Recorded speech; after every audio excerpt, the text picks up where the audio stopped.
Welcome home, Sid.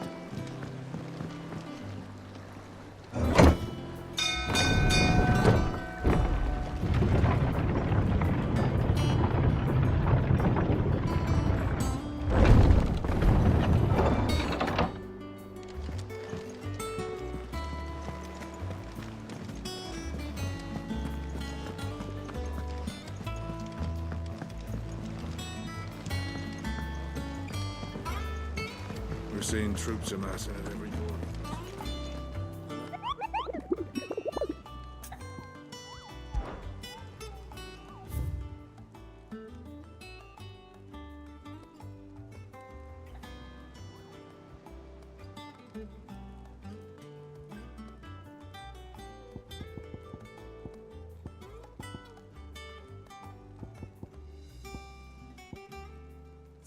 Sandberg.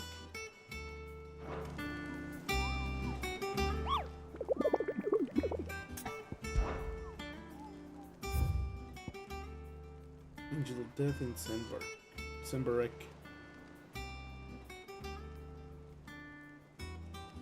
Clever.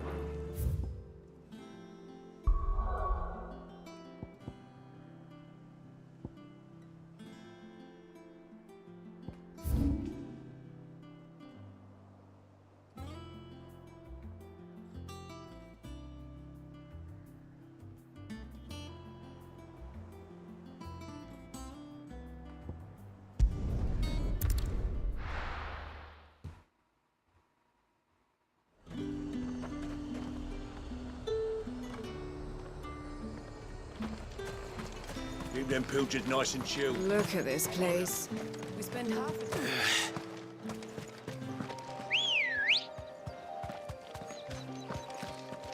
Good girl. Yeah!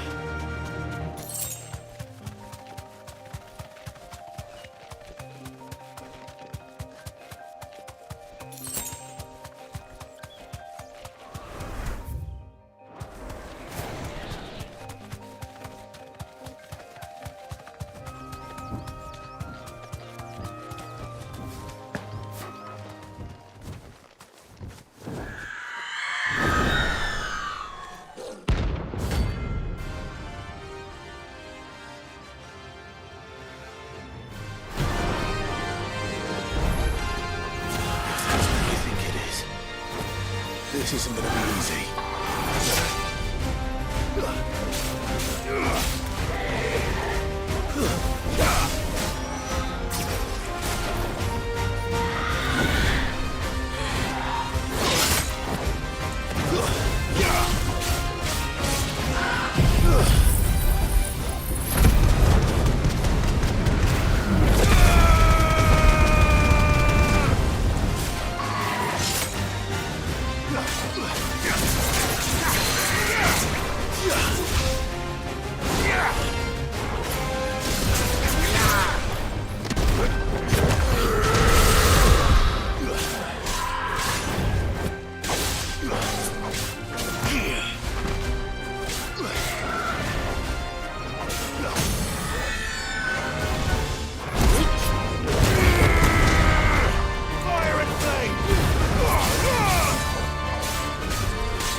trust well.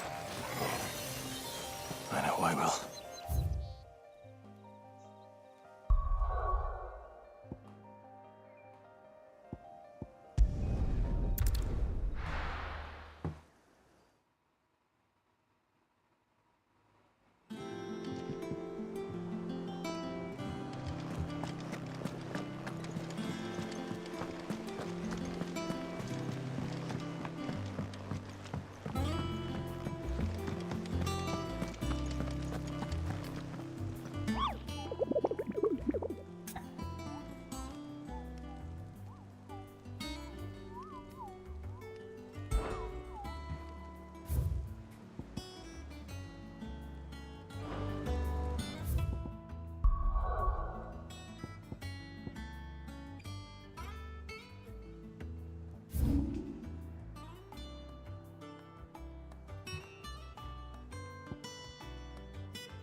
Let's go. Fly, Ambrosia.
there aren't any more of them.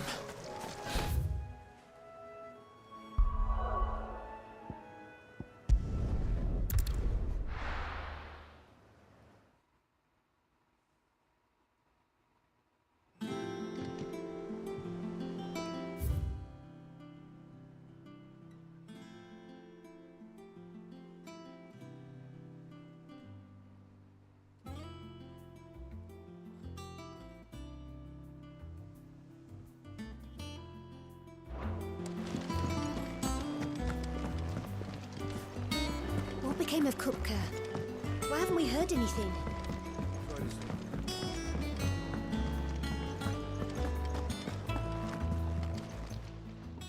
Well, don't just stand there gawping.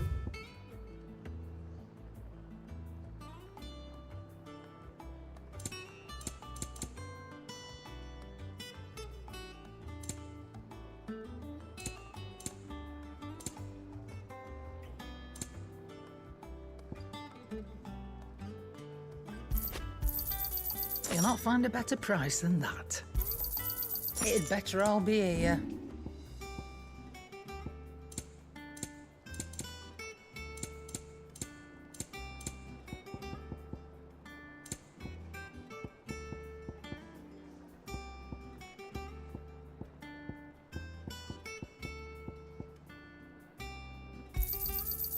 I reckon I can find a buyer. I'll be thankful you got that much. I reckon I can find a buyer. If the state of our coffers is anything to go by. What do you need? A Sanctfordian, do you?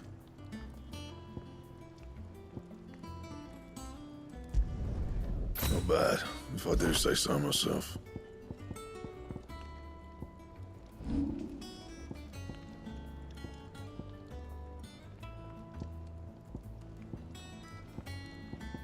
Anything else?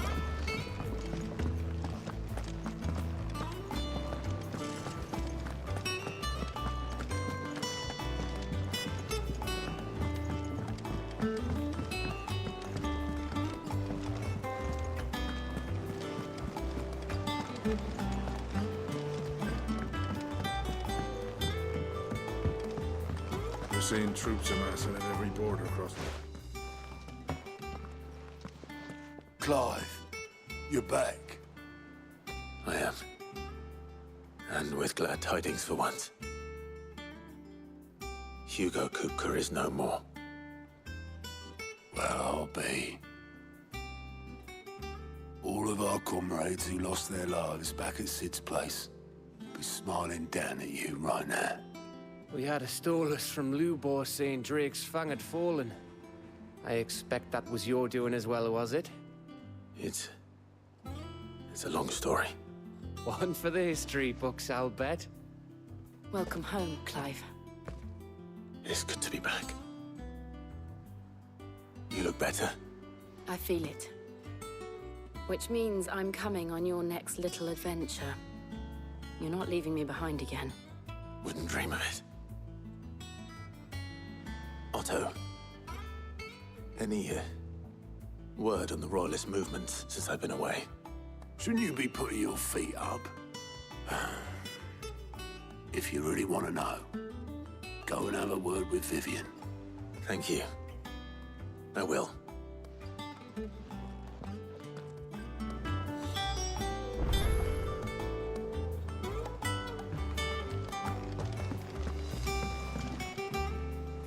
Ah, the conquering hero returns. And with hardly a scratch on him. I may have picked up one or two. Well, the fact that you came straight to me instead of visiting our resident physiker suggests that you picked up something more important. A scent. The scent of Waludas. The very same. But whatever plans Kupka was hatching with the Royalists, he took them to his grave. As did his men. Slaughtered by the orcs who'd taken over the Fang. Orcs, Vivian. I've never seen such creatures in Storm before. The Waludas must have ferried them over from Ash, but why? Why work to rescue Kupka only to invade his home, the mother crystal of an allied nation, and let both fall? It makes no sense. Do you know the tale of the blind men and the Adamantus? One can often be led astray by focusing too closely on individual details. How far am I into this game? 68%. One must instead see the bigger picture. And what bigger picture is there than my map?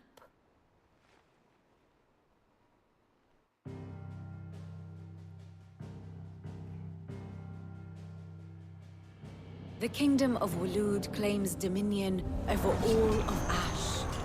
It is a nation forged by the bloody conquest of Barnabas Tharm, the dominant of Odin.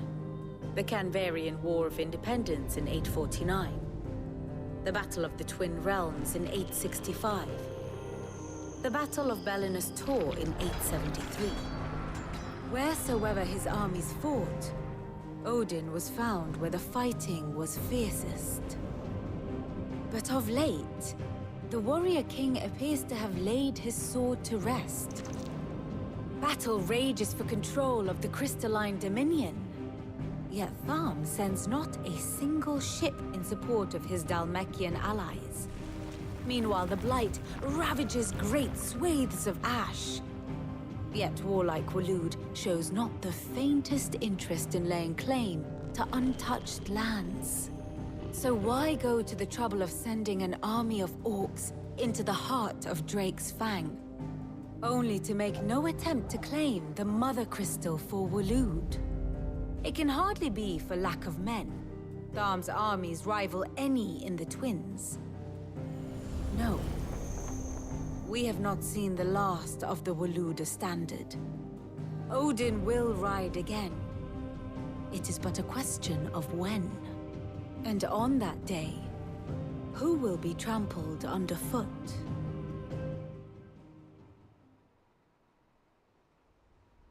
In summary, I know not to what end the Royalists betrayed Kupka.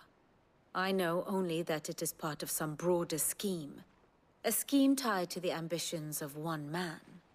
King Barnabas. But there is no need to wallow in confusion. If one is to cure a sickness, one must first identify the symptoms. And your Lord Uncle has volunteered to do just that by keeping an eye on the Royalists' movements. He's really throwing himself into this. Indeed he is. Which means all that remains for us to do is await his reports. Well, not quite all in your case. The people of the Hideaway must hear the news.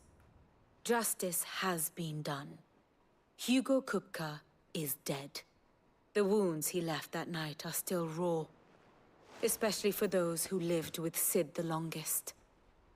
Tell them that those wounds might finally begin to heal. Consider it the price of today's instruction. I've never known you to be sentimental. What can I say? I am only human. And we are, all of us, sentimental animals at heart. I suppose we are. Very well. I'll go and spread the word.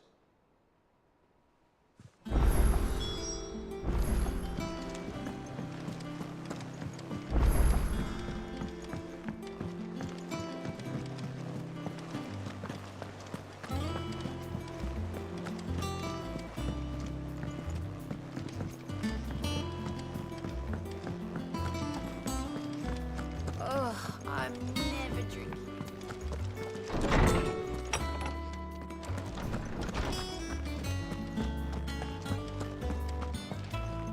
Ah, Clive. Have you come seeking the gift of knowledge? No. To share mine, actually. Hugo Kupka is dead. Oh, my. Can it really be true? Look, he's crying. He is. The big baby. And with good reason, children. These are tears of joy.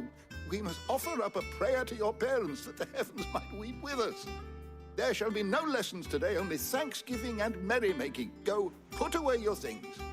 All right. Brilliant.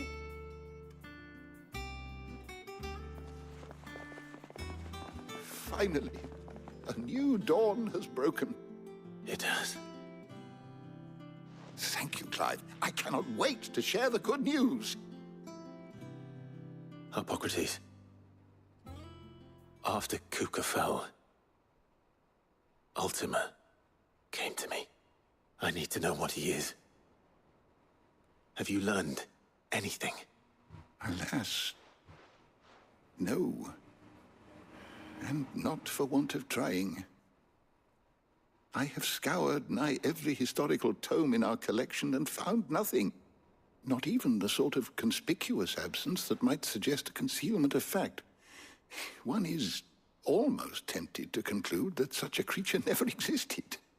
But I saw him with my own eyes. I don't doubt that you did. Alas, it seems you are the only one who has.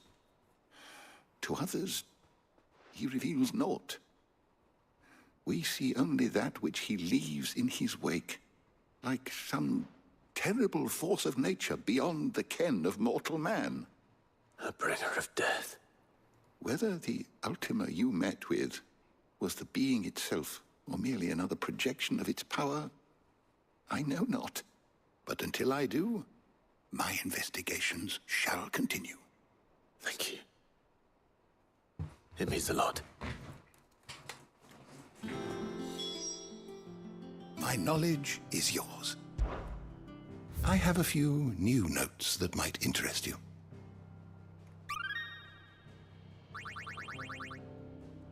If you have a question for me, I should be happy to answer it. You are always welcome, Clive.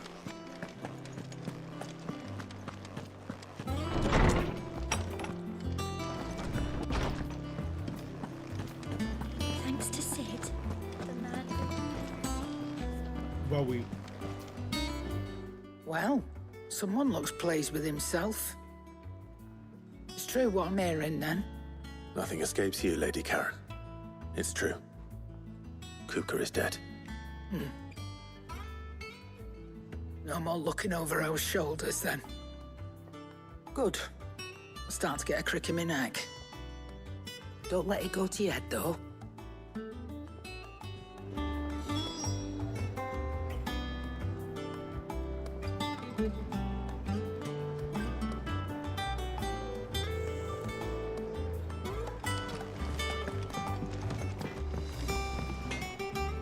Blackthorn, do you have a moment?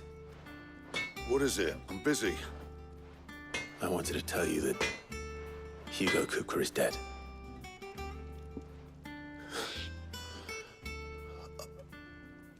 I can't tell you how long I've been waiting to hear those words.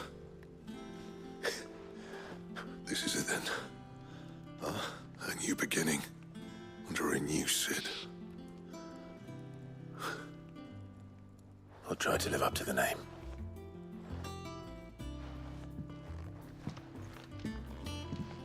Right. Let's see if Otto has anything else for me.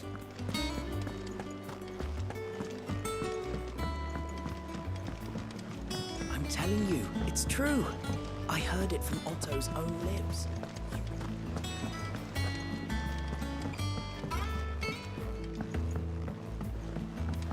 We're seeing troops amassing at every border crossing. And that's you barely sat down since you came home. Vivian got you running errands or something? Just spreading the word.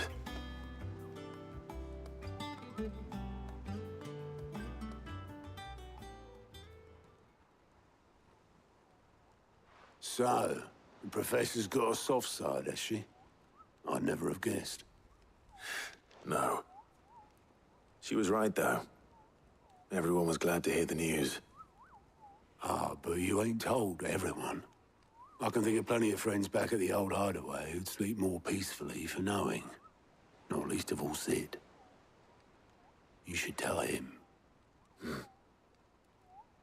You're right. I should. And I will. Well, When you do, be sure to take Mid with you. She's been going at it hammer and tongs down at that workshop of hers, trying to do her father proud. I can't remember the last time she visited the old sod's grave. Very well. I'll suggest it.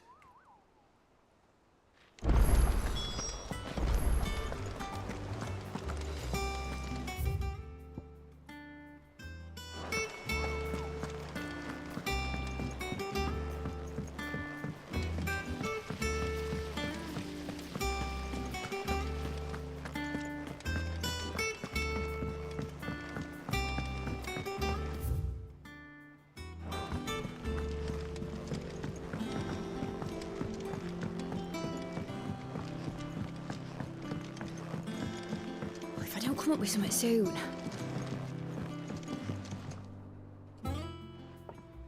All right, Clive? What do you want? I'm going to visit Sid, and I thought you might like to come with me. Sorry, I'm too busy for all that right now. I've got to get this thermal displacement stack sorted. Thermal... Displacement stack. Here. And this is for... Only the fastest, finest ship the world has ever seen. The Enterprise. Me and my dad designed it together. Where other vessels rely on the fickle winds to drive them through the water, ours is fitted with mithril engines. And those things have got more push than a behemoth in a bad mood, and more heat than all the hells put together. Which is where the stack comes in. I may have already talked some tight-lipped shipwrights into putting the hull together for me in a little dockyard in Canva. But the stack's a bit more involved, so I'm building it here.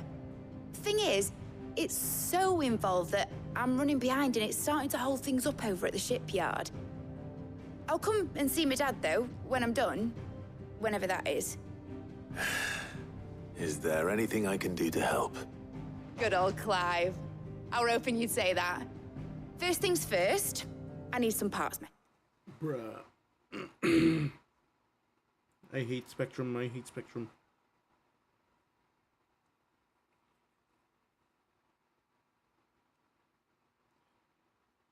Come on, dude.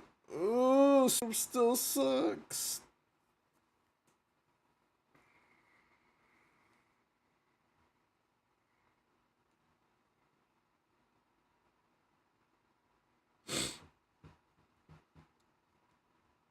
Come on in. Spectrum, please work.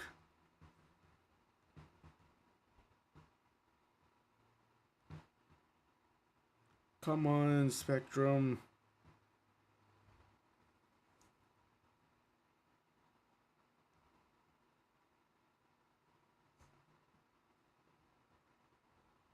God.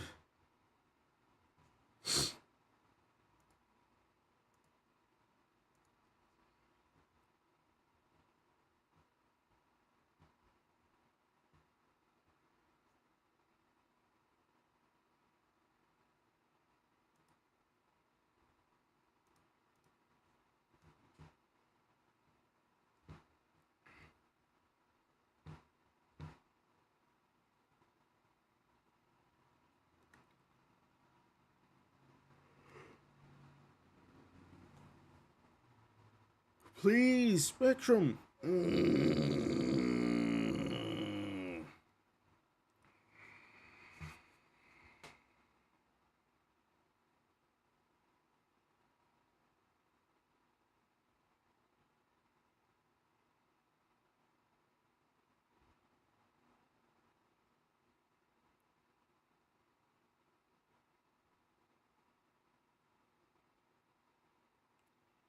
Dude, come on.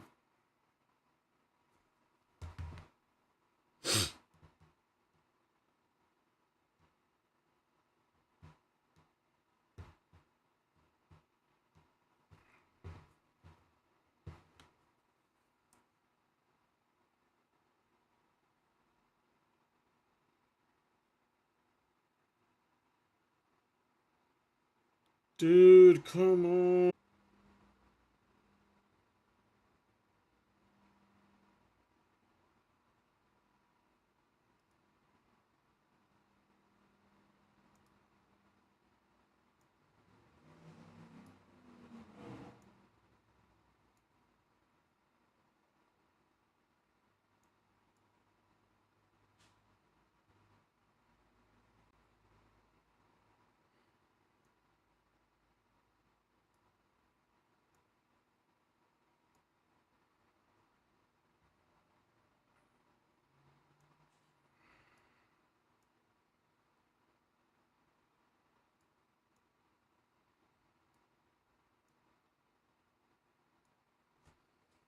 then. Fuck this shitty ISP. The stack will be made up of 3 major components. There's the plating, here, that channels hot vapors away from the engine. The helm over the top, that disperses all that heat into the air. And the shielding around the sides. That stops the rest of the ship from going up in flames. A full suit of armor, then. Probably best to take it one piece at a time. Then you'll need to start with the plating. Everything else fits onto it. I've got the designs and the list of materials here. Show these to Blackthorn. He'll know what to do. I can't make head nor tail of them. Luckily, you don't need to.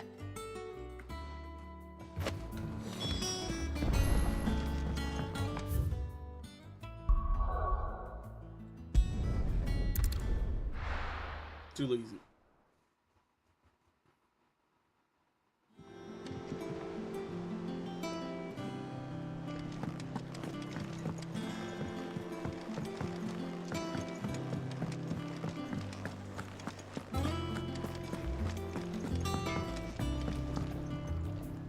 Blackthorn, can I ask a favor?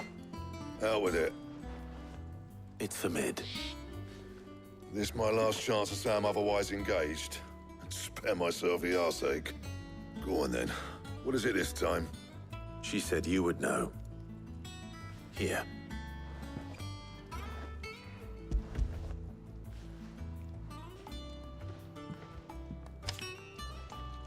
Krieger's teats. Well, I don't know what the hell you'd want this for, but I can make it. Won't be easy, though. And I'll need help. Get Gavinotto in here, will you? All right.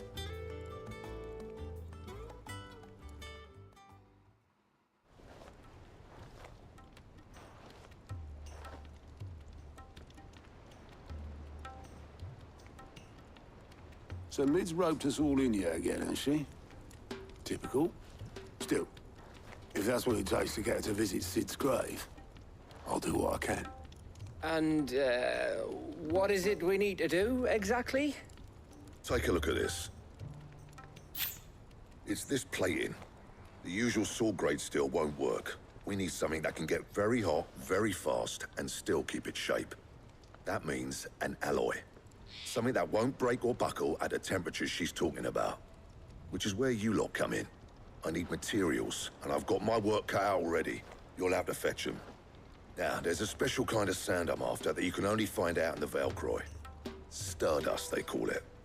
As for the rest of the stuff, my usual supply should have it in stock. It just needs buying and bringing back here. Well, we'll get it done quicker if we split up. One of us should probably give you an hand coat in the sand. And the other can go and get the rest from this supplier. Right then. Well, make your minds up who's going where, and we can get this over with.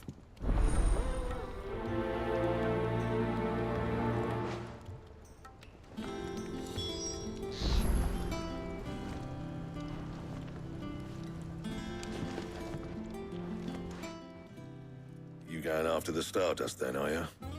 Which one of these 2 lucky souls is going with you?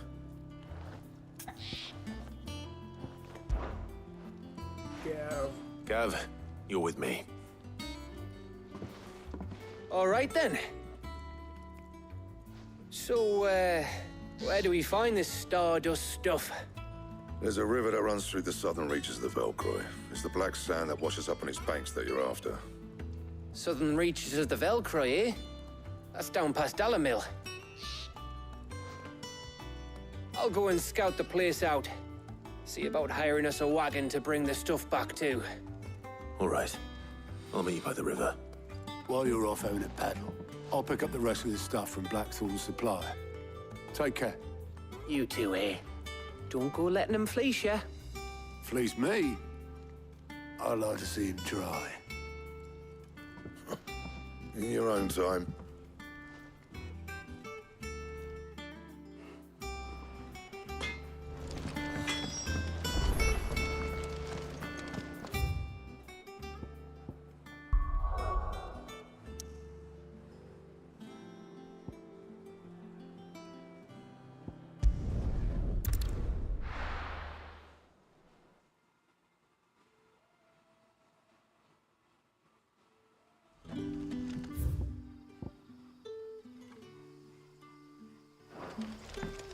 Good day to you.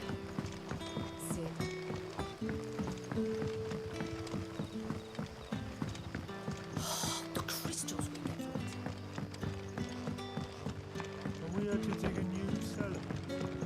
Sold barrels. If too many barrels. We haven't much, but you're free to look.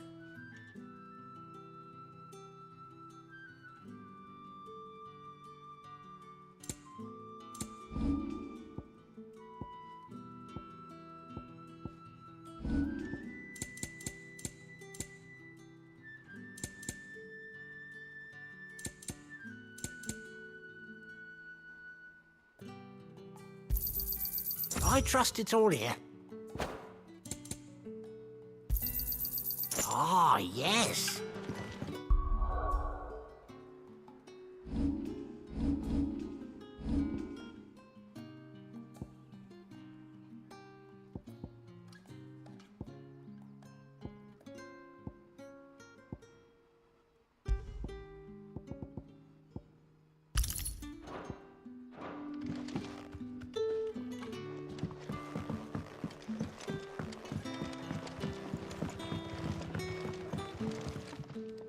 Ah, Clive. Your timing is exquisite, as always.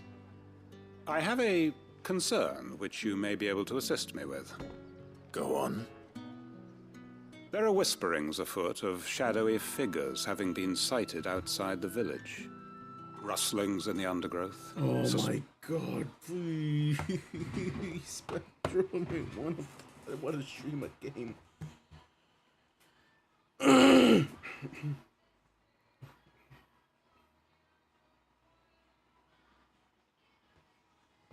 Vicious noises. My people fear that they are being watched. It may be no more than a surfeit of nerves, understandable in the current climate, or it may be the prelude to something altogether more dangerous. Given what I hope you'll forgive me calling your nose for trouble, I wondered if you might investigate. Of course. Excellent. You might begin by speaking with the good citizens of Lostwing. Listen to their tales, and make what you will of them. All right. I will.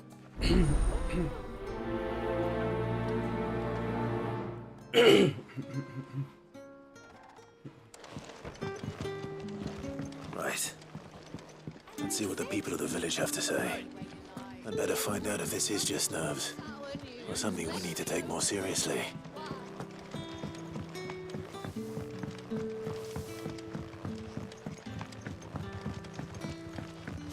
The crystals we get from it. It's all but spent. You all right, Sid? Something on your mind? There is actually. Can I ask you something? Quentin tells me people have mentioned shadowy figures out in the woods. Have you noticed anything unusual? Oh, that. No, sorry, can't help you. I heard the rumours, mind, from the lads working over at the vineyard, but none of them has seen anything either. All right. Thanks anyway.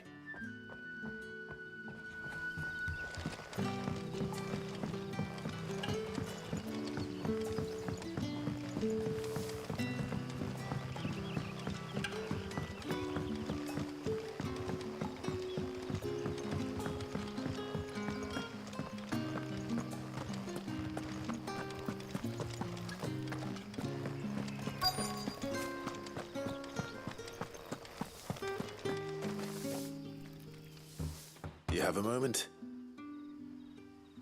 There's talk of suspicious figures in the woods. Have you seen anything out of the ordinary? No, but I've heard something. Sound of scraping metal, like someone sharpening a sword. Where was this? In Lorbert's Pass. Was out foraging for herbs when I heard it, screeching out from between the trees. Ran back here as quick as my legs would carry me, and I ain't been back since. I see. I'll look into it. Thank you.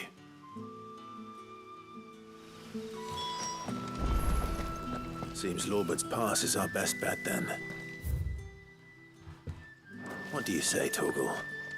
Shall we go and investigate?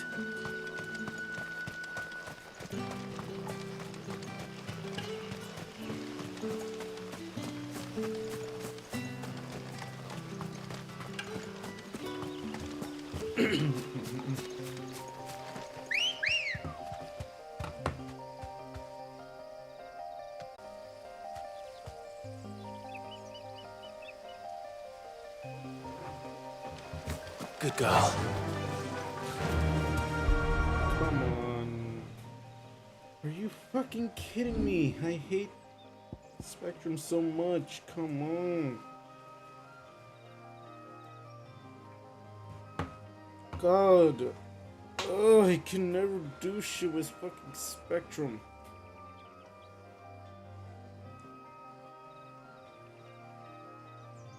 Please, let me fucking play.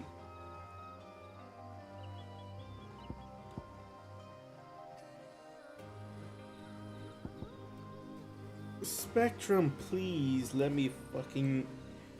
Oh my god, dude. Come on. Spectrum, I fucking hate you. Come on.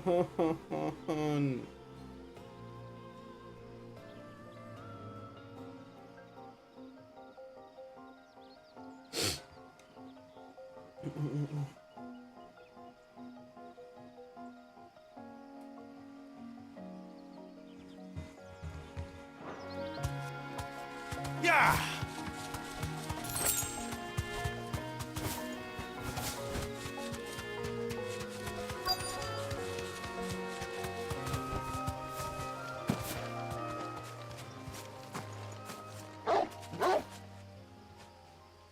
You there. Fuck! He's seen us. Get them before they escape! Black Shield. Here. What the hell are you doing here? What is it to you? Not that we give a damn. All that matters to us is that you don't leave here alive. Farewell.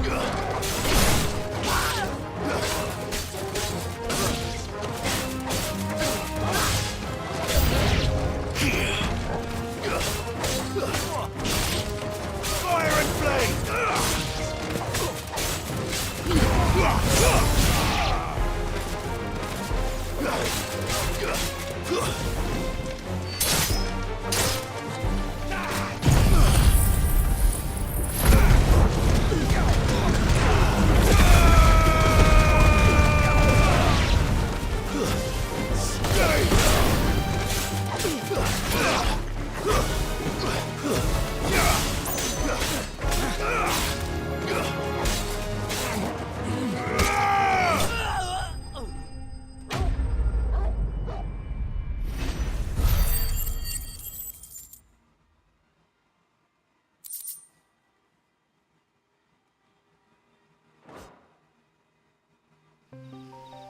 Why were they here? Were they planning an attack on Lost Wing? I need to warn Quentin.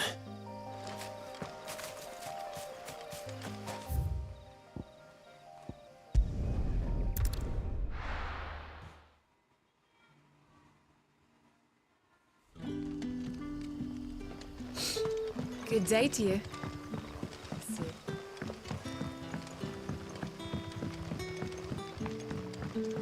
The crystals we get from the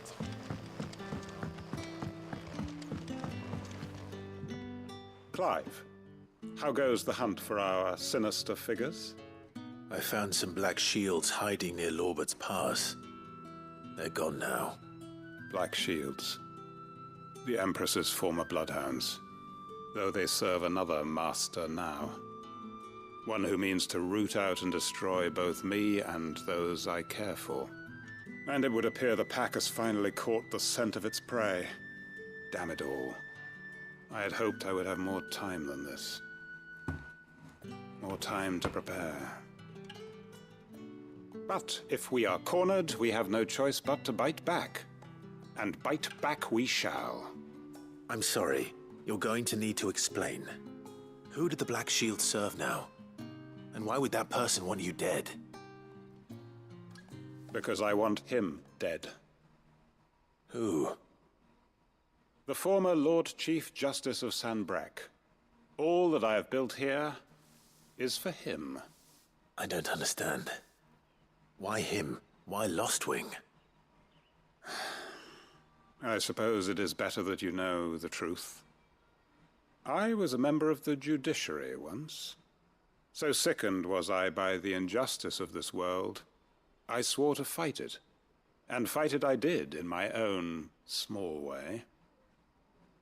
I saw more than a few corrupt officials condemned to the very cells into which they had thrown blameless innocents. Men to whom the law was but a scourge to turn against the powerless. And throughout, it was the Lord Chief Justice who backed me, who was my one true ally in the quest to see justice done. So what changed? I discovered that he hunted bearers for sport. I was a fool to think he shared my hatred of venality and vice.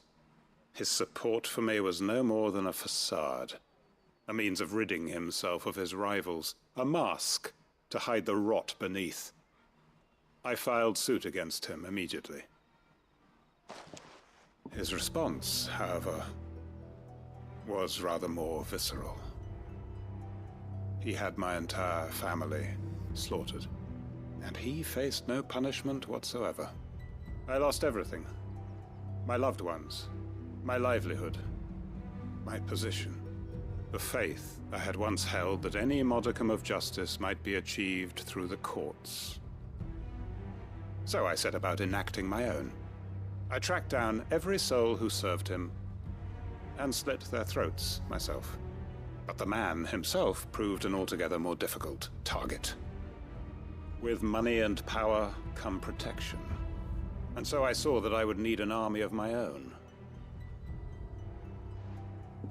I came here to Lostwing and began recruiting like-minded individuals.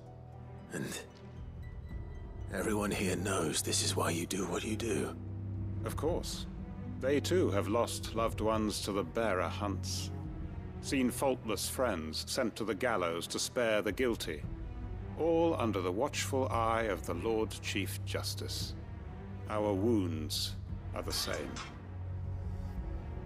And our cause is the same. We are comrades. And our revenge is already in motion. We know where he hides, how numerous and well-trained his guard. What we did not know until now, however, was that his plans may already be in motion too. Quentin. Our time is short. He may move against us at any moment, unless we move against him first. My friends and comrades, it begins. Come. There you go. Make ready for war.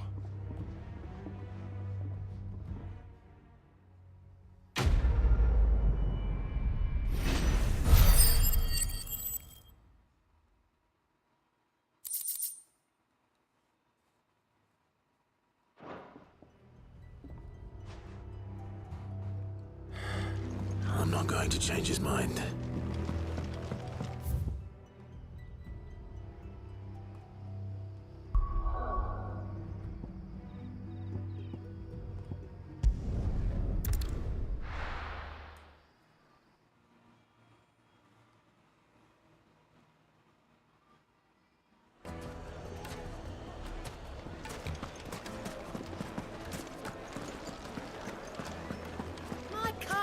Take a sniff, good sir. Be just. Gone, just like that. And without so much as a by your leave. What's the matter? It's my apprentice. He up and vanished while my back was turned. I'd go and look for him myself, but I've got a bakery to run. A bakery that's now short one pair of hands. Loath though I am to rely on the kindness of strangers, I'm at a loss. Please, will you see if you can find him? I'll see what I can do. Do you know where he might have gone? I wouldn't be surprised if he was off somewhere mooning at Drake's Fang. He used to work there, you see. Poor fool left his heart in its hollow. All right. Then that's where I'll start.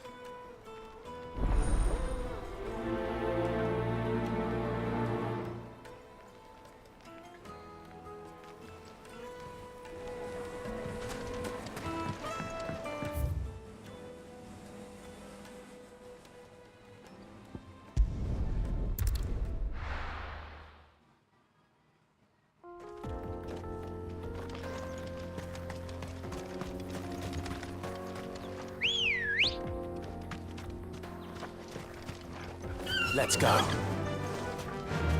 Yeah!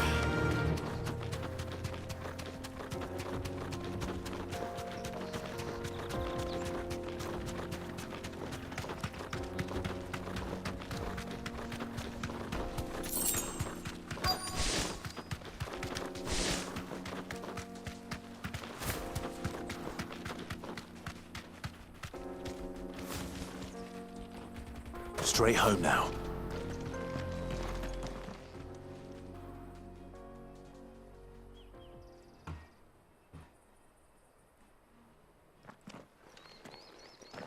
Excuse me. What do you want? The baker sent me to find you. I am a sorry, selfish sod, aren't I? Certainly not a baker.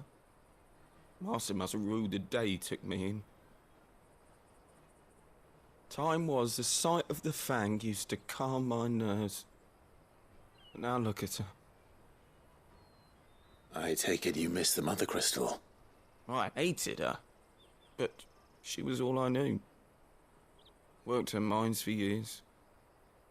And when she shattered, part of me shattered with her. I had to trade my pickaxe for a rolling pin, but I'm no good at baking. Every loaf I touch collapses. My bread's as hollow as I am. She was the only thing that could fill the hole inside me. Oh, I loved her, damn it. But now she's gone. She's never coming back. What am I supposed to do? I ask her. How does a shell of a man learn to live again?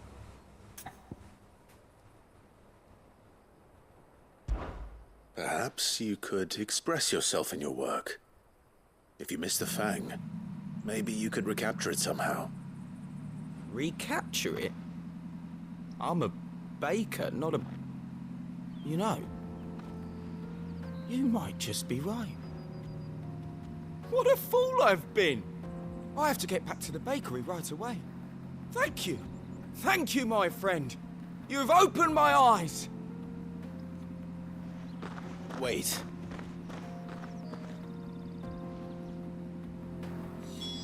Suppose you won't be needing an escort then.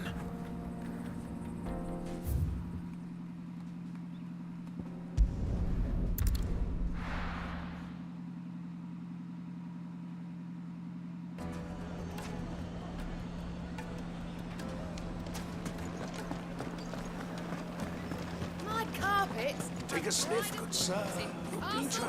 Ah, there you are. The man who lit a fire under my wayward apprentice. Though I worry you might have stoked the flames a little too high. He damn near ran me down trying to get to my oven. Master, it's ready. Behold the Drake's... Come on, man.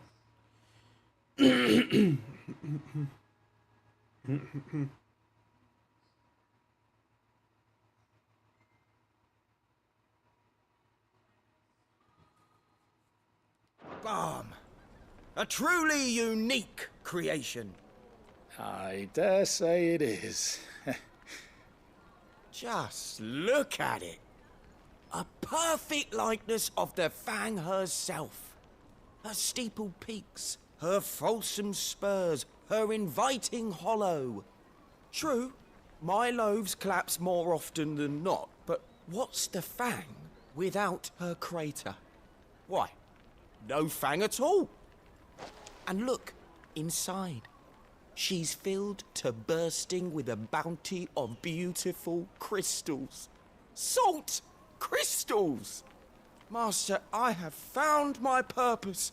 I must use my work here to preserve the memory of the Fang.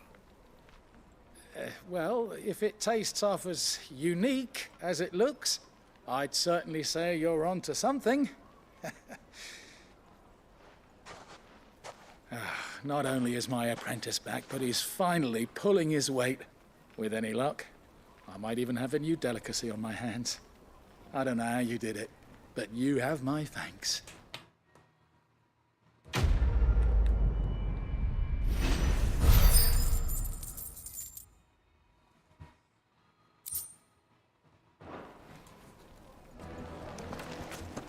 Now, Dusan, I know you're keen. It would make The finest fabrics, fresh from the capital.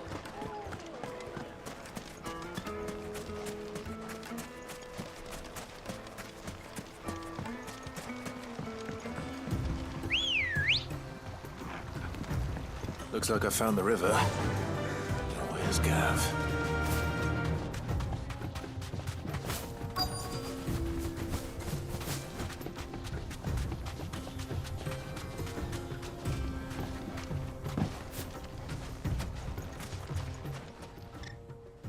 Sorry to keep you, Gav.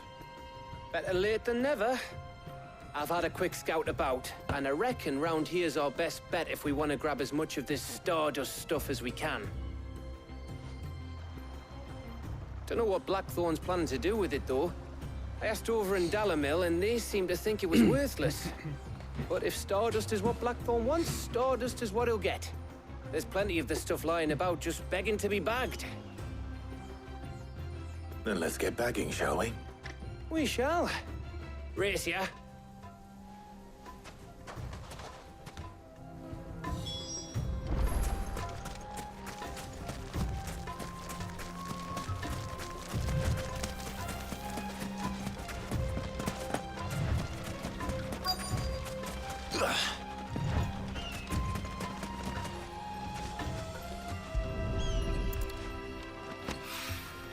So this is Stardust.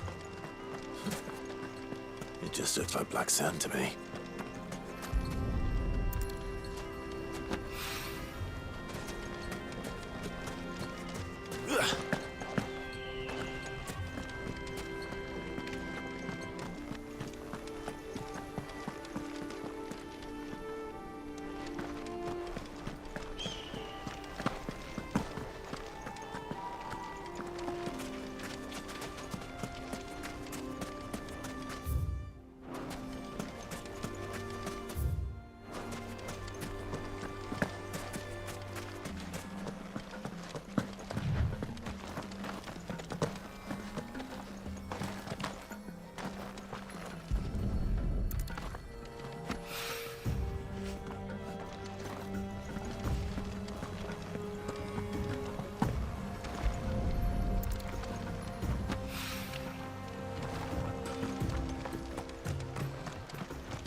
That should be enough for now.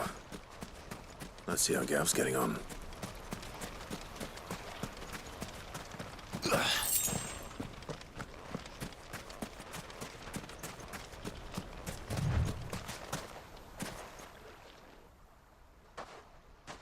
You finished? How much did you get? Enough. I hope.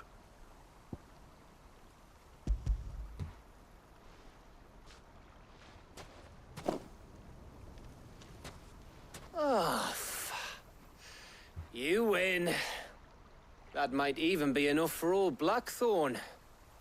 Hey, before we go, do you mind if we have a chat?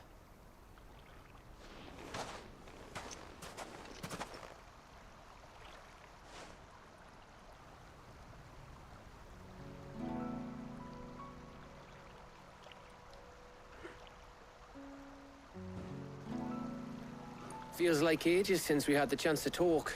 You know, man to man like. It does, doesn't it? Back when you first took Sid's name, we were talking all the time. Working out what to do in that. There was a lot to work out. And there still is.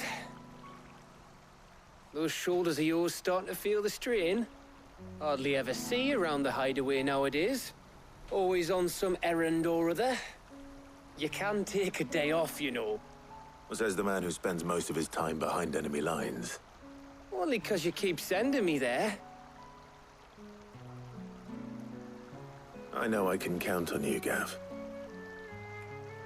Likewise.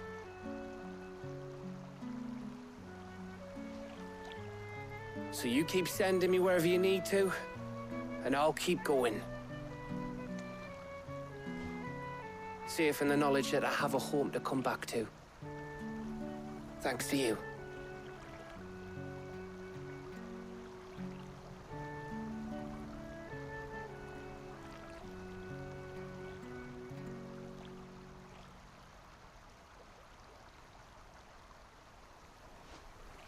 Right. That's enough soppy shite for one day. We'd better get this lot back to Blackthorn before he slings his hammer at someone. You go on ahead. And try to get some rest once you're there. Oh, I plan to. Believe you me. After Blackthorn gets what he needs, of course.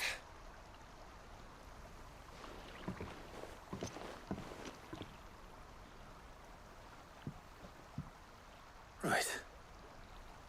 Ready to go home, boy?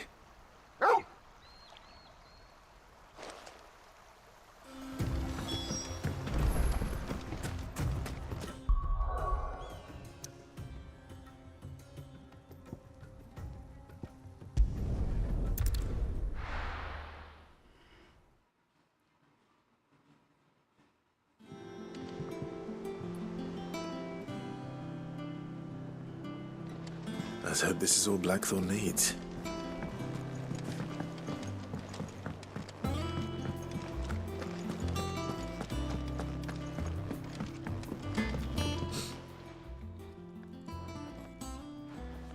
Blackthorn, got everything you need? Yeah. Yeah, I do. Cheers for the stardust. Should be enough to be getting on with. We should go out on maneuvers together more often. You'll be sneaking around on your Todd all the time. I'll make a start on putting this thermal plating together then. It'll take some time, mind. So if you've got other things to be getting on with, I could do without you breathing down my neck. Thank you, Blackthorn. I'll let Mid know construction's underway.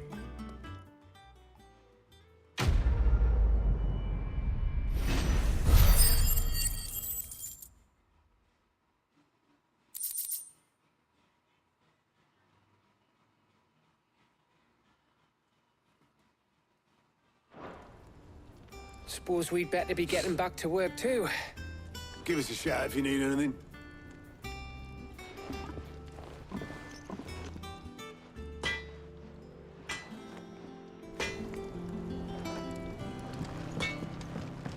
He cracked the crystals.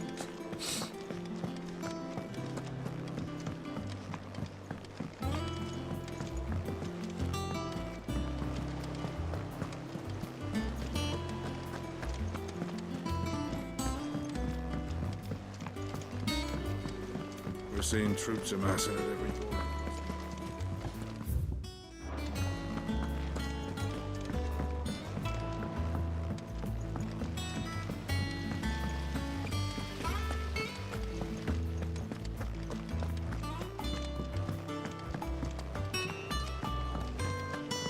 I think Mid might need some help.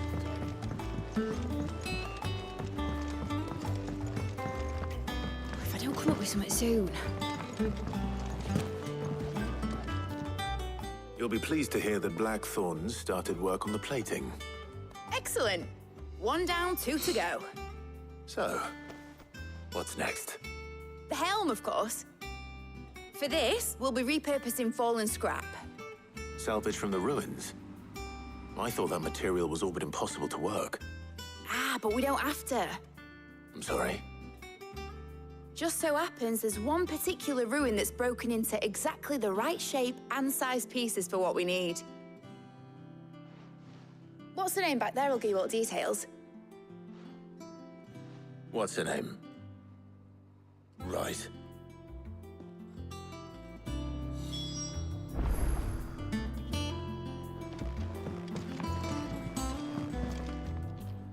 Oh, Sid, is this about the helm? Yes. Mid said I should speak with you. I'll show you the plans then. Here you see the mithril engine, in which mithril is burned to generate heat. That heat is then harnessed to produce motive force.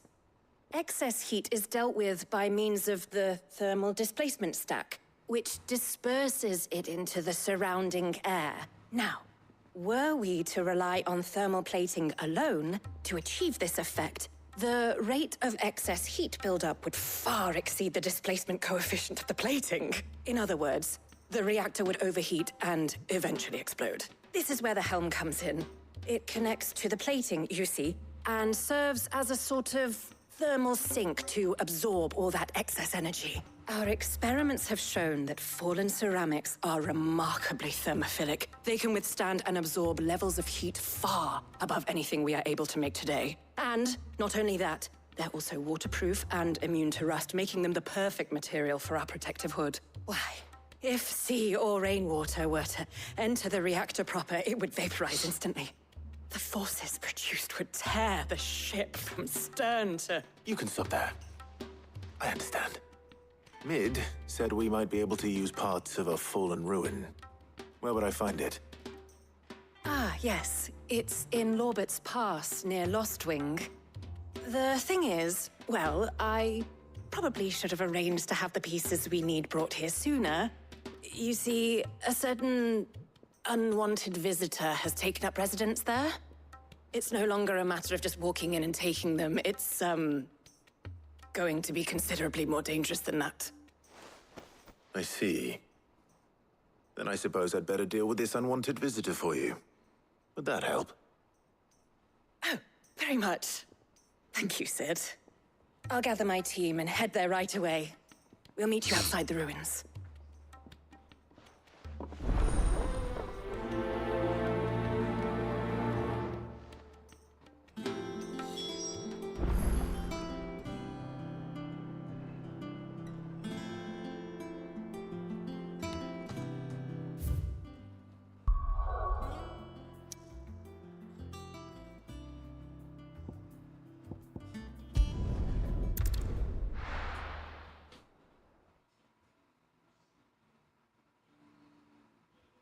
I'll be taking you all to a storehouse in the Bales.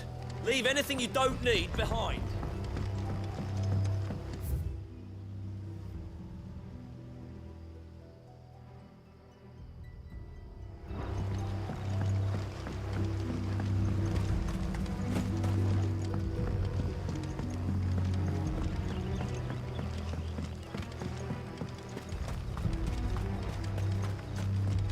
If you're ready, we leave at once.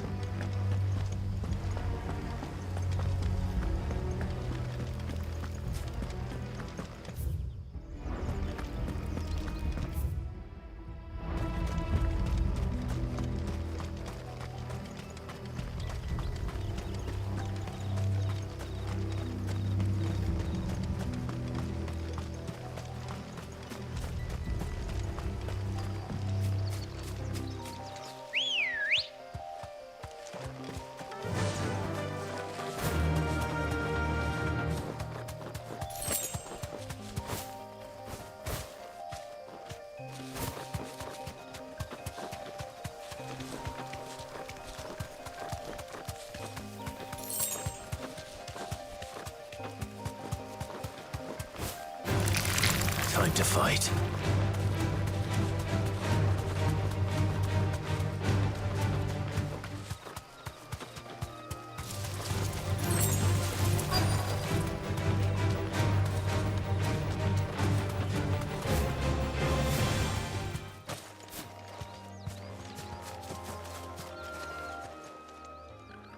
Oh, there you are, Sid.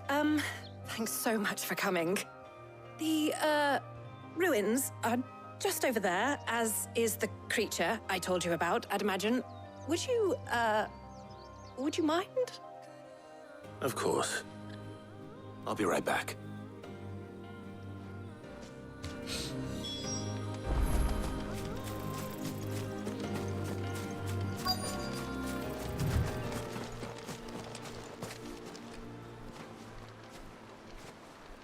Anybody home?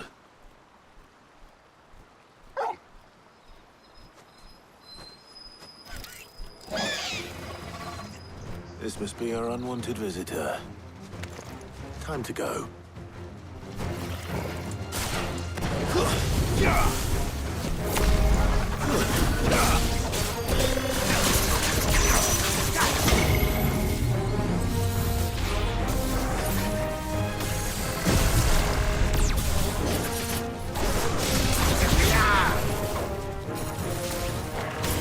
Too slow.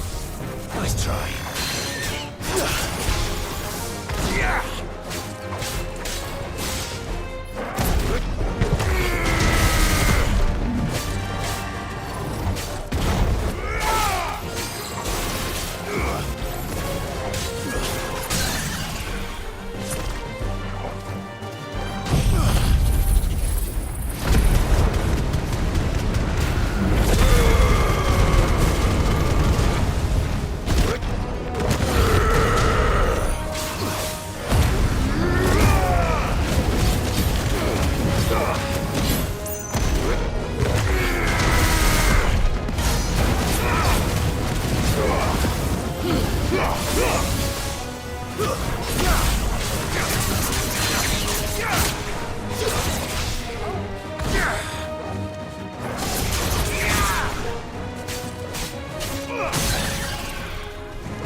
It's over.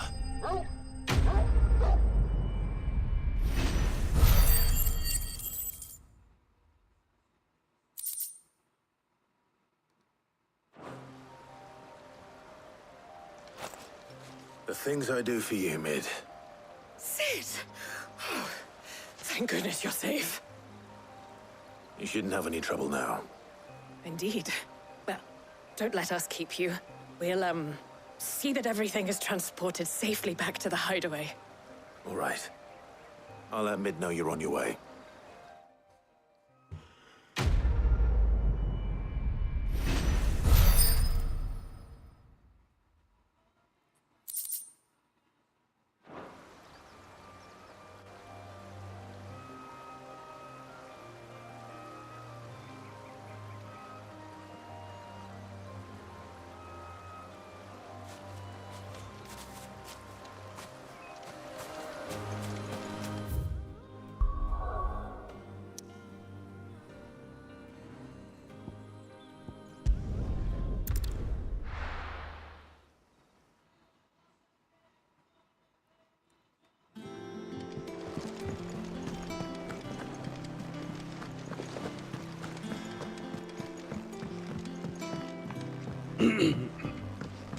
We're seeing troops amassing at every border crossing.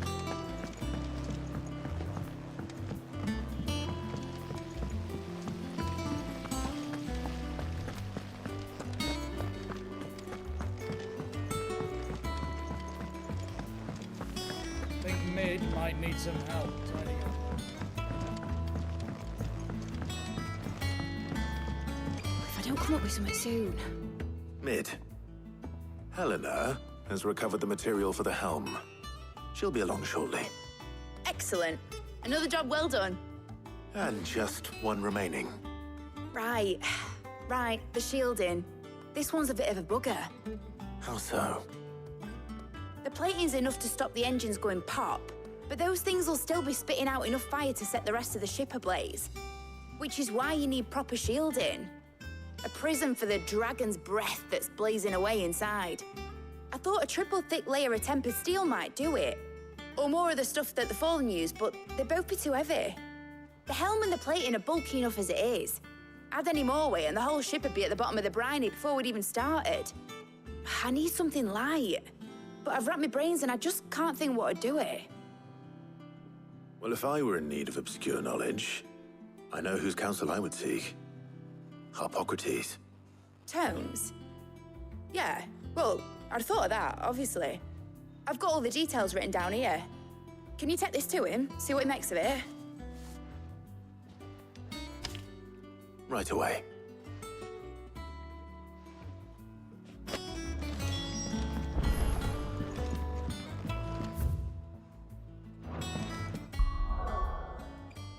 too lazy.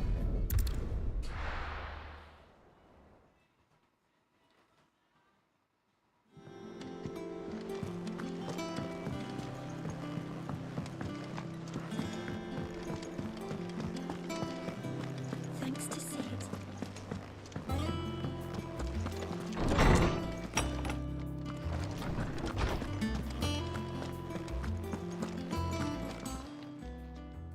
Harpocrates, do you have a moment? For you, Clive? Always. Well, actually, it's for Mid this time. Could you take a look at this?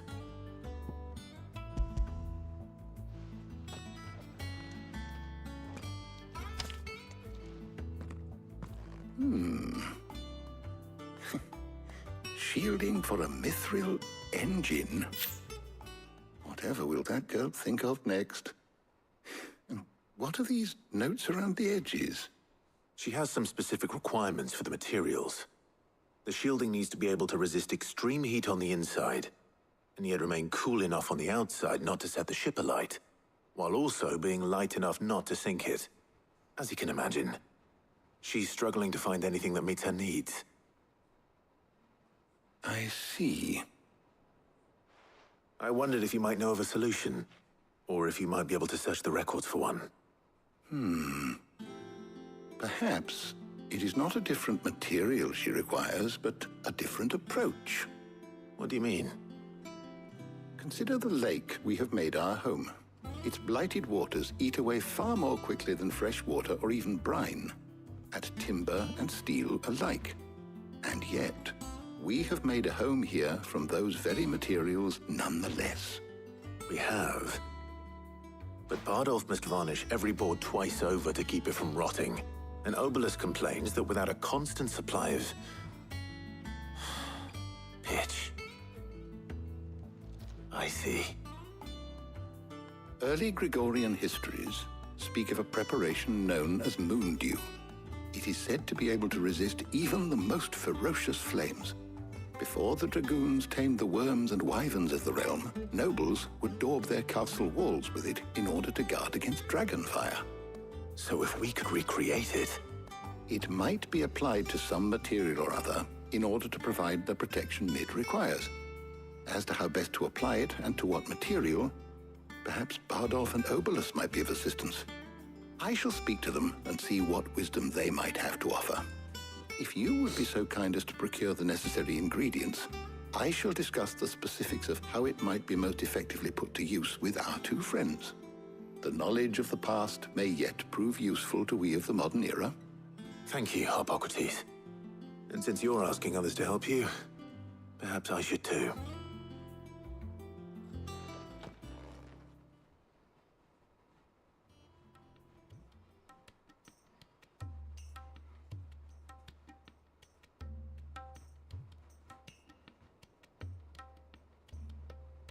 So you need a hand, do you? We do. I'll be heading to market for the ingredients we need. I could do with some help. And some company, too. The other can assist me in researching how best to prepare the shielding itself. Can we count on your aid? Always. Well, if Jill's game. Thank you. I am sure either of the fine young mind would prove indispensable in my research. I leave the decision as to who will go with whom in your capable hands, Clive.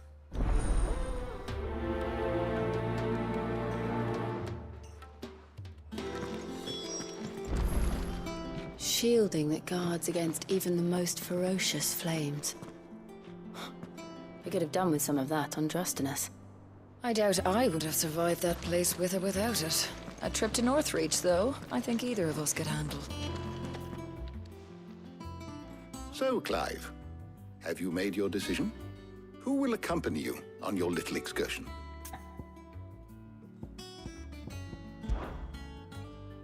Very well. So then, what do we need to find? I have taken the liberty of preparing a list. Here. White chocobo eggs. Pepio nuts. Are you sure this list is right? Everything on here seems very edible. I would have thought the ingredients would be a little more exotic. Though these items may seem mundane, they have potent effects that are rarely exploited, effects for which they were once highly prized. So much so, in fact, that they were harvested almost to extinction, hence moon dews having fallen from favor. Now, of course, they can be obtained with ease. You should be able to find everything you need at the market in Northreach. Is that so? I've been meaning to visit Northreach anyway. I'll set out now. Join me there when you're ready. I will. Until then. You two enjoy yourselves. You too, Talia.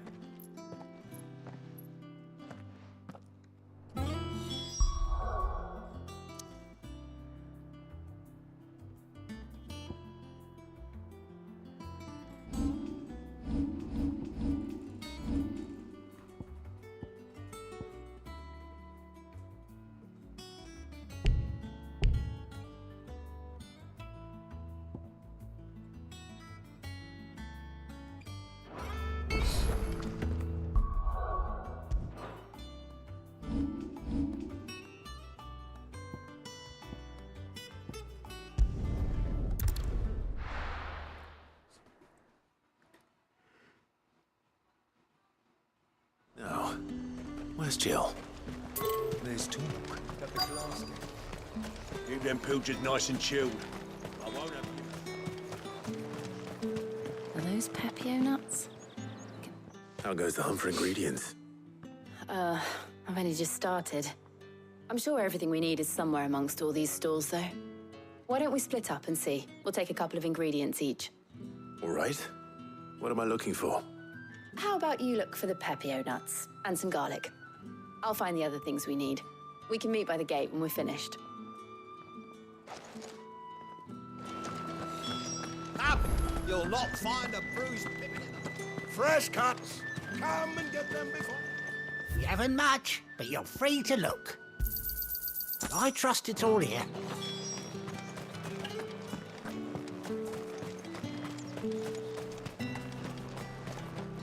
Buy, sell, or be gone. If that's what you want. That's everything. Let's see how Jill's getting on.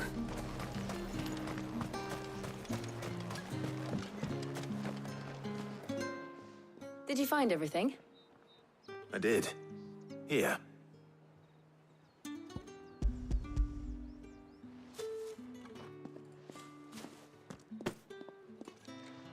Garlic and Pepio nuts. Perfect.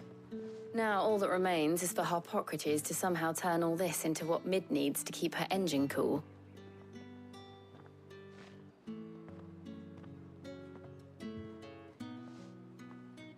But before we head back, would you walk with me a while?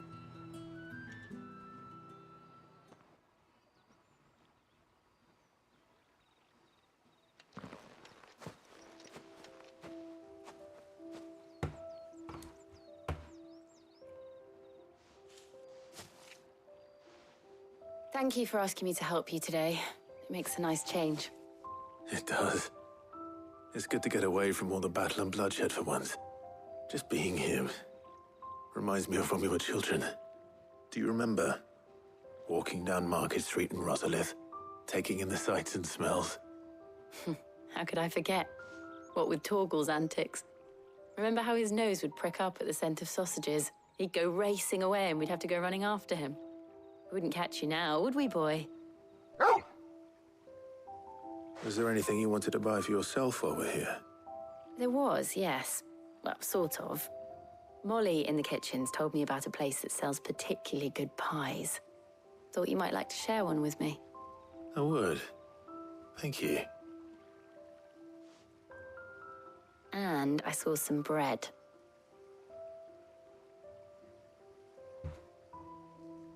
Big white cobs like the baker back in Rosalith used to make. What do you think? I thought we might get some soup to dip it in. But then I tried a slice of the butcher's dry-cured ham and it was just... oh. You all right? Sorry. It's just... you're right. I really do feel like a child again being here with you.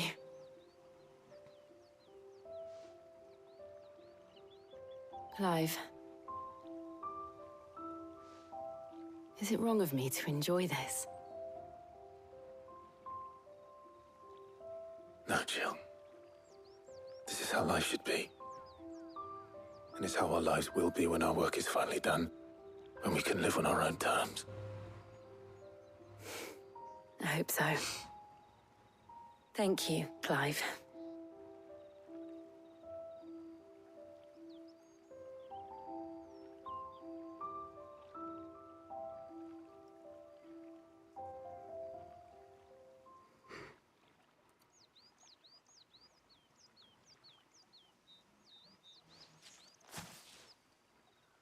Well, I suppose we better be getting back. I need to give these ingredients to Harpocrates and Talia. I'll see you at the hideaway. Take care. I will. You too.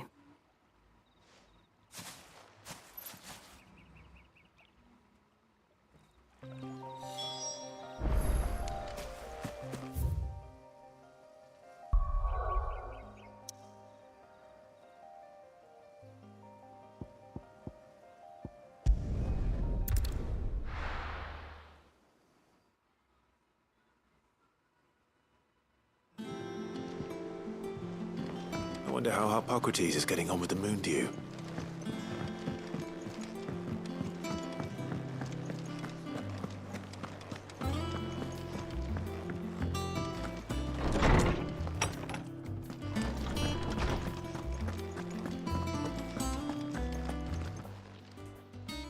How's work on the shielding progressing, Harpocrates? Well, very well indeed. And thanks in no small part to your kind assistance. I was just explaining to Talia how we might best go about preparing the moon dew. And now that we have all the ingredients, we may begin. You can count on me.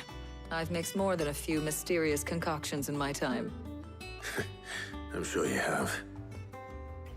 What about the shielding itself? Work is underway, under the watchful eyes of Bardolph and Obolus. Apparently, it'll be ready soon. Thank you. All of you. Right then. Jill, would you join me in the infirmary? Many hands make light work and all that. Of course.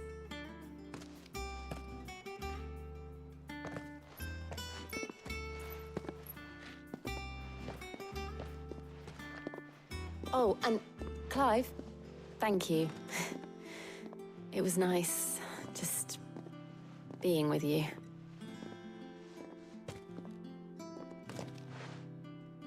It appears our work here is almost at an end. A shame. I was enjoying playing the man of action for once. When both the shielding and the moon dew are ready, it will merely be a matter of applying the one to the other. Followed by a rigorous process of testing and retesting, of course. Perhaps someone ought to warn young Mid of that. Leave it to me. Thank you, Harpocrates.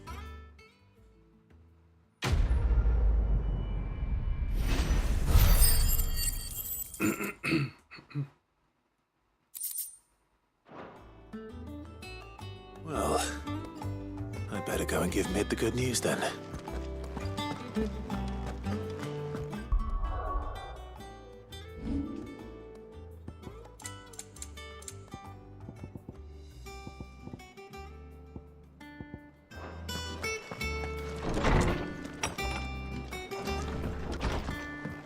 Ugh, I'm never drinking again.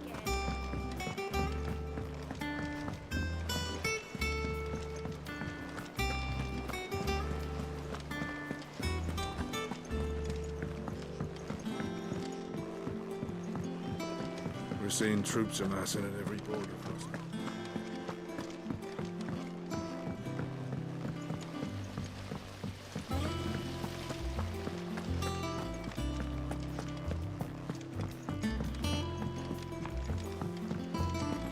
Think Mid might need some help.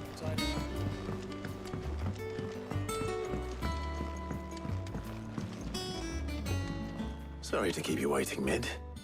But you'll be pleased to know that work on the shielding is underway. You found something for it? In a manner of speaking, Harpocrates knew of a substance that's highly resistant to heat. A coating that should provide the protection you need. He's supervising the construction and testing of the shielding as we speak. Brilliant! I knew you wouldn't let me down. Don't thank me. I'm just the errand boy. Right then, better start working out how to bolt all these bits together. To the Black Hammer!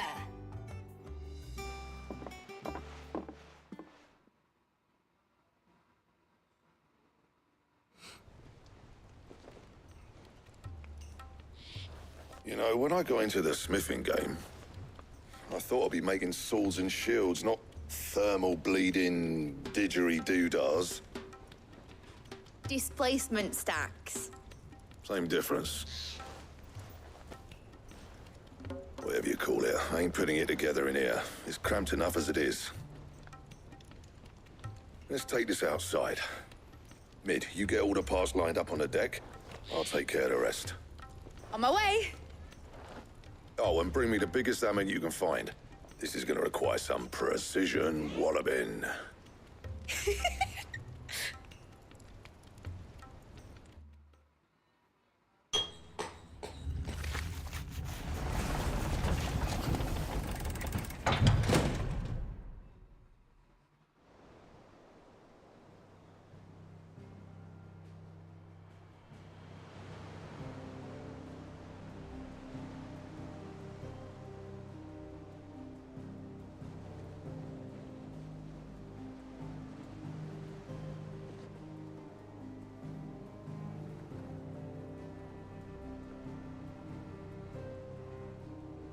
It's finished! It's finally finished! Fuck for that. I'll be feeling my hammer arm for weeks. Thank you, Clive, Blackthorn, everyone. That's one down and just 3 more to go. I'm sorry. Oh, didn't I tell you? The Enterprise has 4 mithril engines, and we'll be needing a displacement stack for each. You don't mean... Don't worry. Now they've got a finished one to work off, my gang in Canva can build the rest. Good luck to them, I say. Right, I'm off to get a sling for this elbow. Any other work comes in? Come on, man. Keep it to yourselves, eh?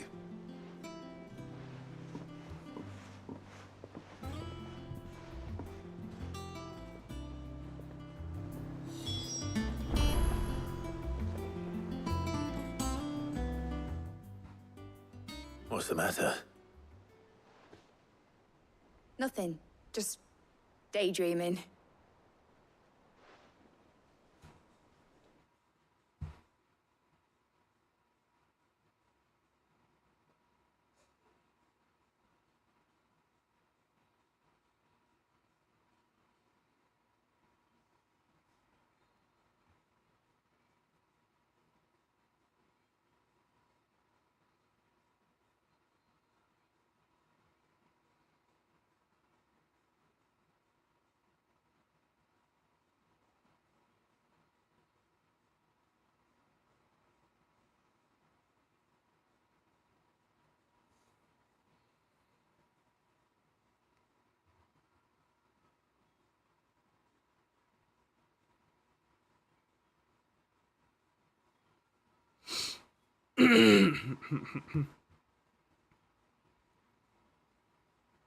Come on, Spectrum.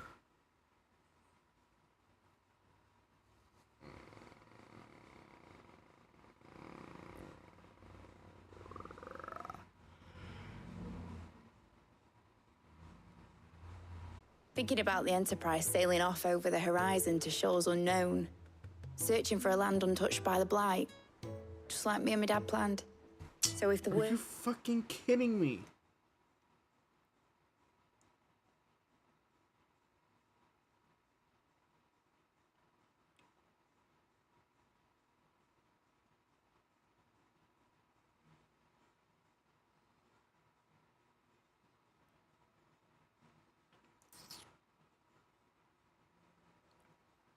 Dude, come on. I fucking hate this ISP so much.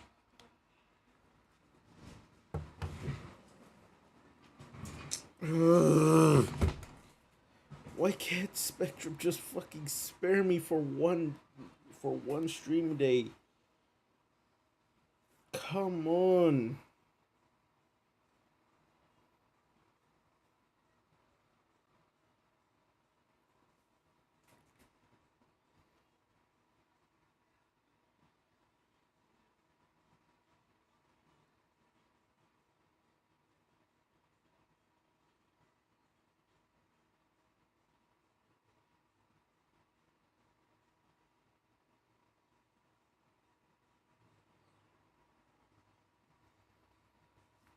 Come on, Spectrum, let me fucking stream.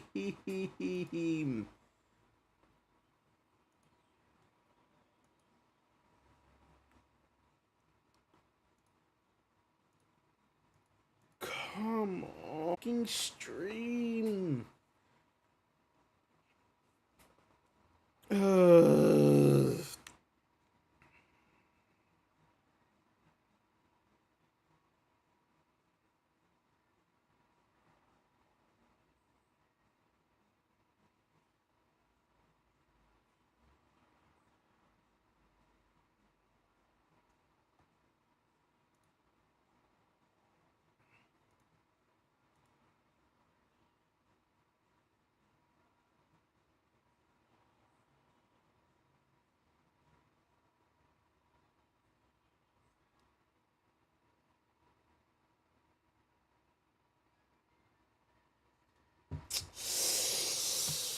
I wanna stream, please. Let me stream.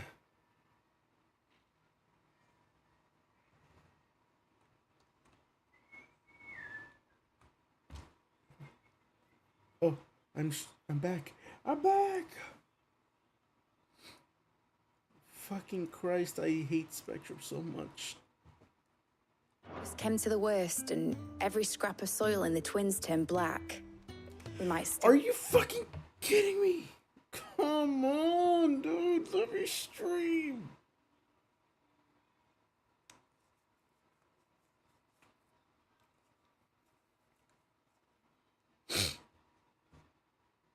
A chance. That's what she was meant to be. You see, one last chance just in case we needed it. But now she's so close to being finished, I've realized I don't want it to be that. I don't want it to be just a lifeboat for us to cling to if things get desperate. I want people to sail aboard her by choice, not from the lack of it. In a world where we're not just trying to survive, but where we can actually live. I'm working on that. And I'll do everything I can to get you what you want. Don't you always? All right. My mind's made up. As soon as the Enterprise is fit to sail, I'm putting her under your command. Sod our plans, I'm trusting in yours. Are you sure about this? Something tells me it's what my dad would have wanted. He'd be proud of you. You were gonna visit his grave, weren't you? I was. And you can come too now that your little project is finished. Right.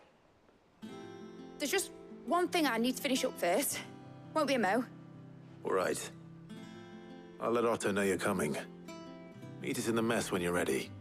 Aye, aye, Captain.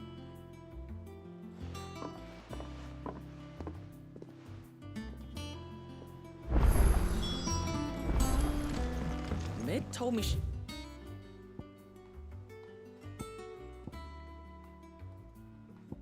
was building a ship. Really? That's a ship?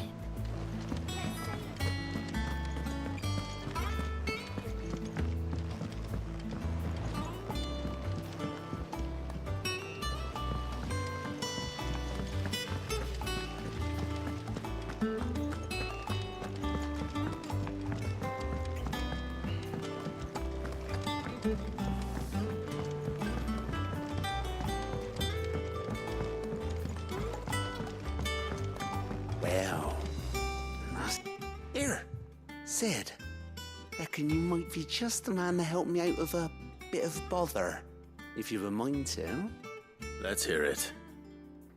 Well, it's about this alembic the chief's got me making. Lovely bit of kit it is. Bunging a solution you want splitting. Come on, dude, let me fucking...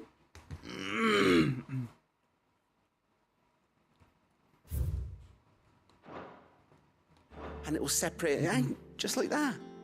Problem is, it won't always get rid of all the impurities.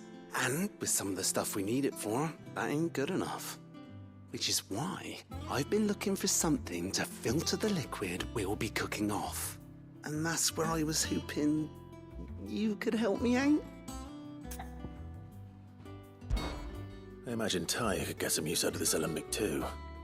Distilling medicines and the like. All right. Why not? Proper job! So what exactly do you need for this filter? Nothing but bomb ash'll do, says the chief. Gave me a sample she'd obtained from the university stores. Couldn't believe my eyes. You pour the blackest blight water through it, and it comes out clear as a mountain stream. So, I did a bit of reading about where I might be able to get hold of some. And do you know what I found out? It's only the blimmin' bones of a bomb king. They leave them behind when they die, see? I take it that's where I come in. If you wouldn't mind. I saw a billet on the hunt board for one just the other day.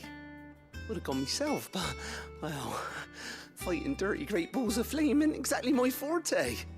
You, on the other hand... All right. I'll see what I can do. Thank you kindly. And good hunting, eh?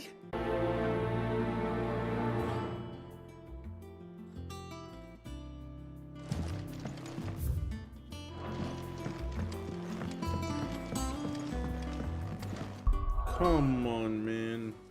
Come on, man. Let me fucking stream.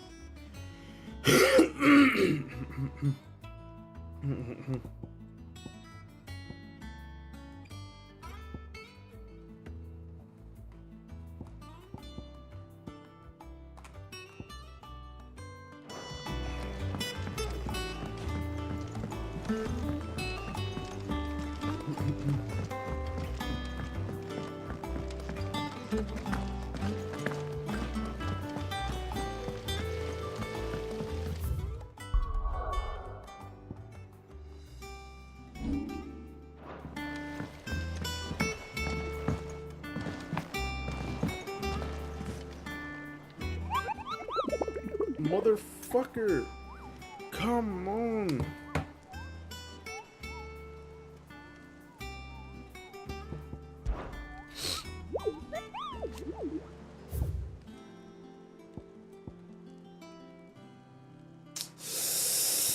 Oh, dude, this fucking internet connection.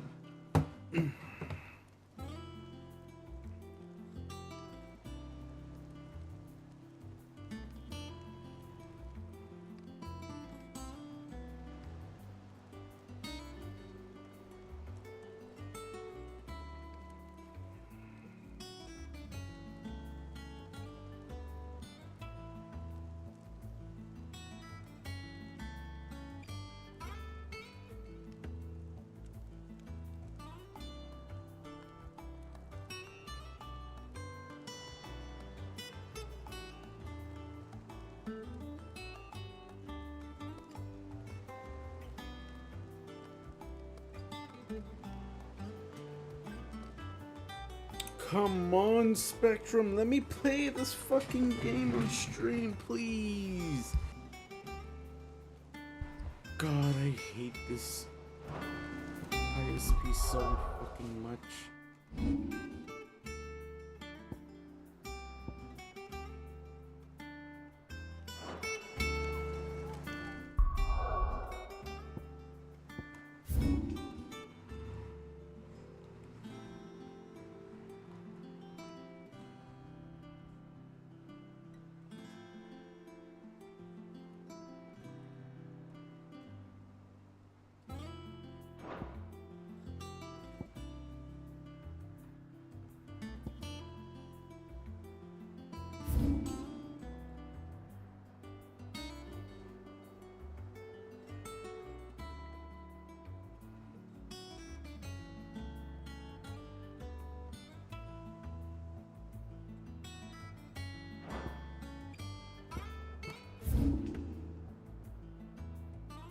The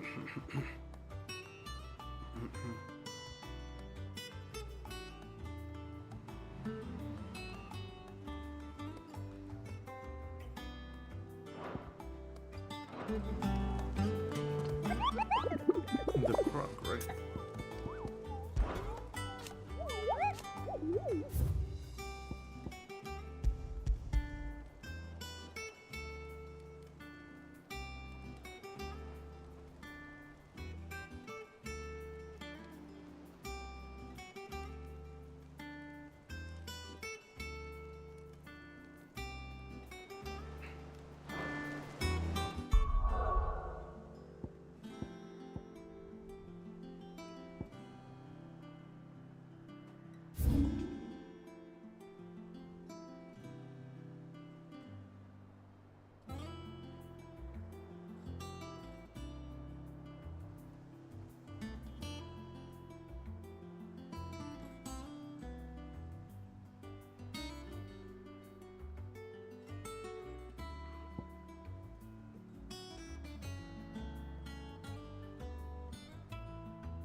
There's talk at the glass gate.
That'll do, girl.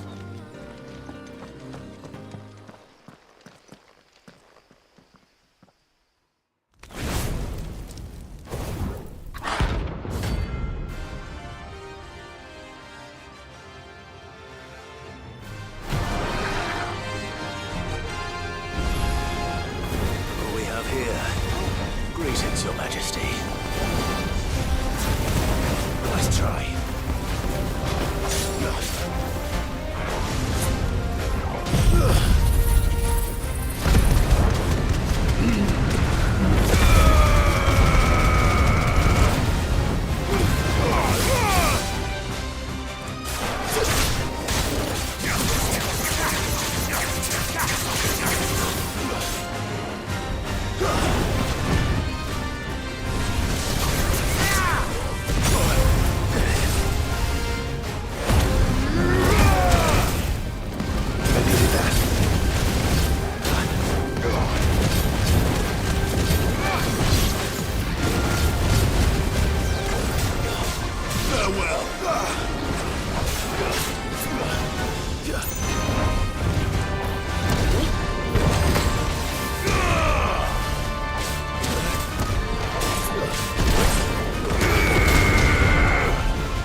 slow.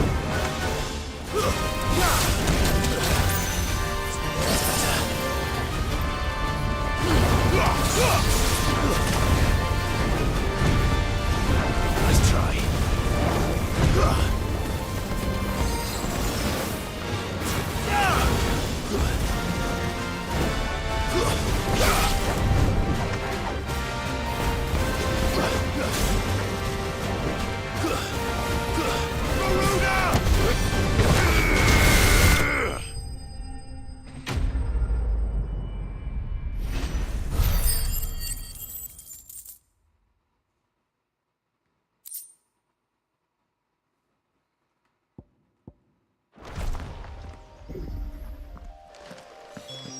Your reign is over. Now to collect the ash. This looks like the stuff. Let's see if there's any more.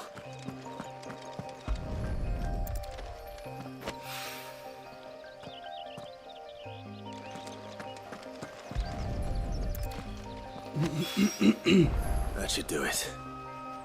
If the wine needs more than this, he can fetch it himself.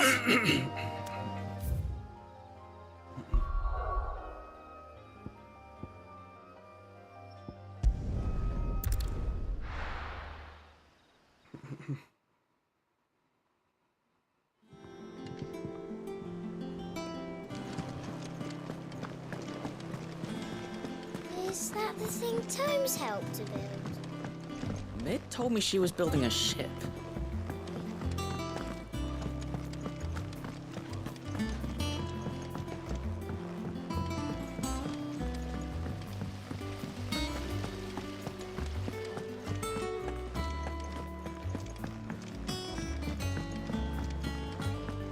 I think Mid might need some help tidying up.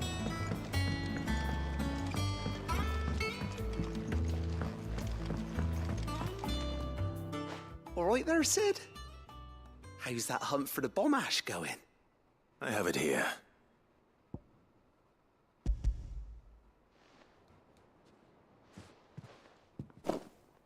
That's the stuff.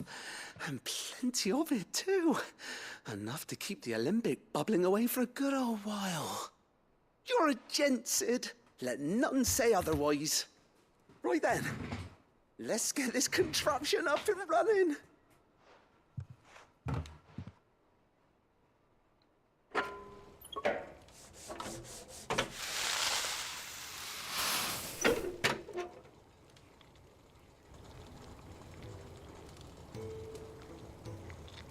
There we have it.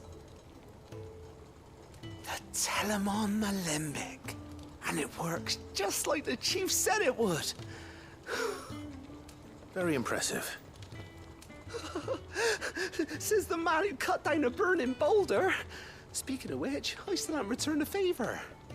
There's no need. The good it will do for the hideaway is reward enough.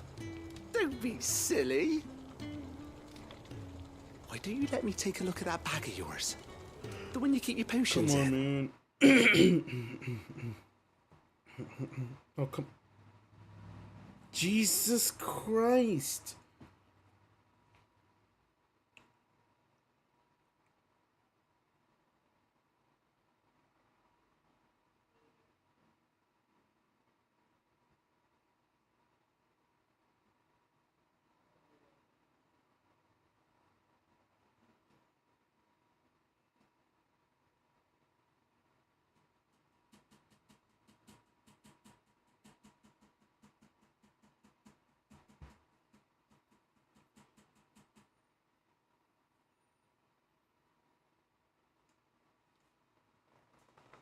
Oh my god, dude, please, just let me fucking...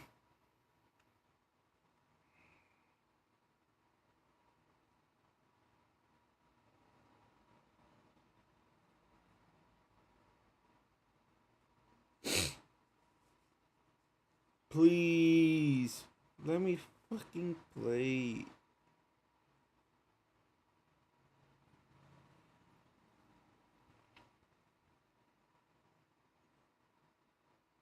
Come on, man. Stupid fucking... ISP.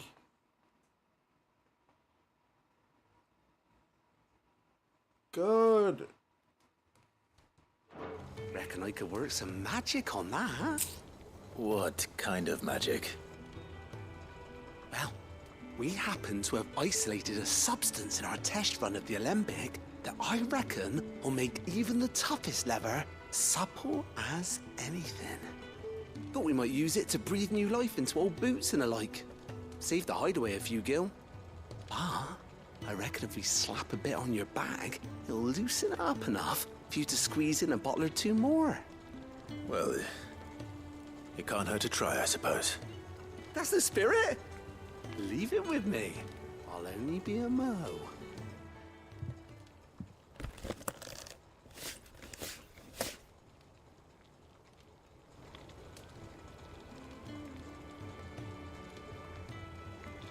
Well, what do you reckon? It certainly feels more flexible. Right? Told you. Thank you. I think. No. Thank you for supporting Mid and the rest of us in our endeavors. Without you, we'd never have been able to discover wonders like that stuff I rubbed on your bag. And I'm telling you, there's plenty more where that came from. Motherfucker, come on.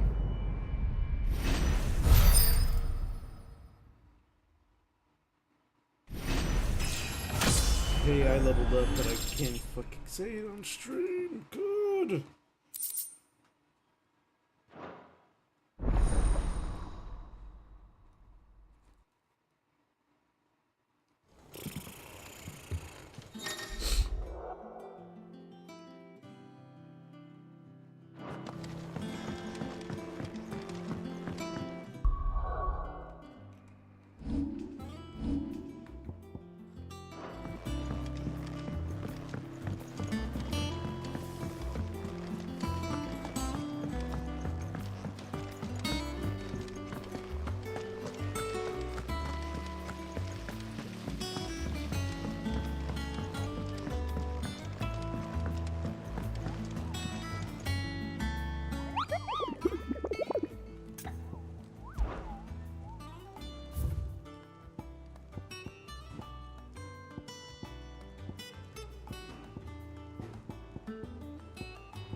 Mid told me she was building a ship.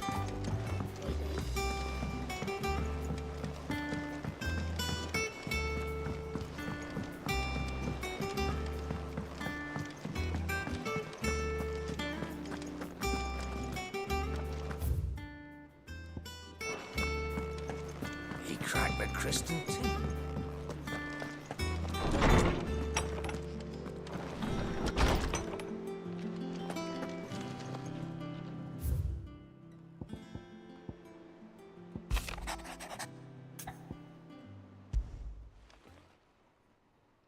Hopefully it's nothing.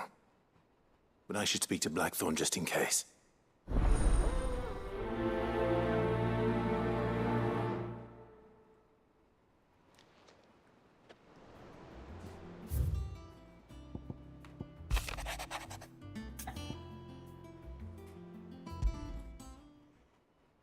What could be wrong with Torgor? He seemed well enough when I last saw him.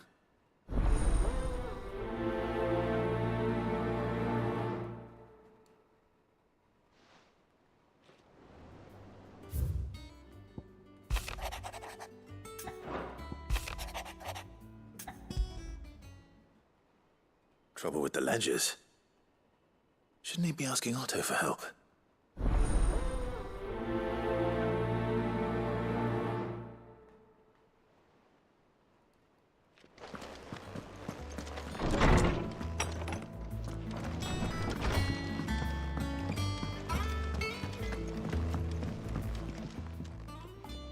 Blackthorn, do you have a moment? Not really, no. This won't take long. I just wanted to ask how you're getting on. August was worried about you, and you might still be doubting your craft. Even after learning the trick of that cuirass. Is there something else weighing on your mind? Perhaps sharing your thoughts might help. That bastard's like a dog with a bone. Still, he's got a keen eye, I'll give him that. He's just, well, Karen showed me something. Something I've never seen before. And that was? A sword. An odd-looking thing with a single-edged blade. The metal itself wasn't anything to write home about, but fuck me. The edge on it. You could slice a man clean in two with a weapon like that, and he'd be halfway home before he even realised he'd been cut. So that's what's troubling you? Nah, no. Not troubling me exactly. More distracting. Can't stop thinking, how do you get an edge that sharp? It's driving me mad. And if you knew how to do it, we could arm the curse breakers with even better blades. That's about the size of it, yeah. I'll see what I can find out. Sharper swords are always welcome. And we can't have our master blacksmith being distracted. You're a soft touch, you know that. But I can't say I'm not grateful for it. Good luck, eh? Thank you. Let's see what Karen knows about this sword.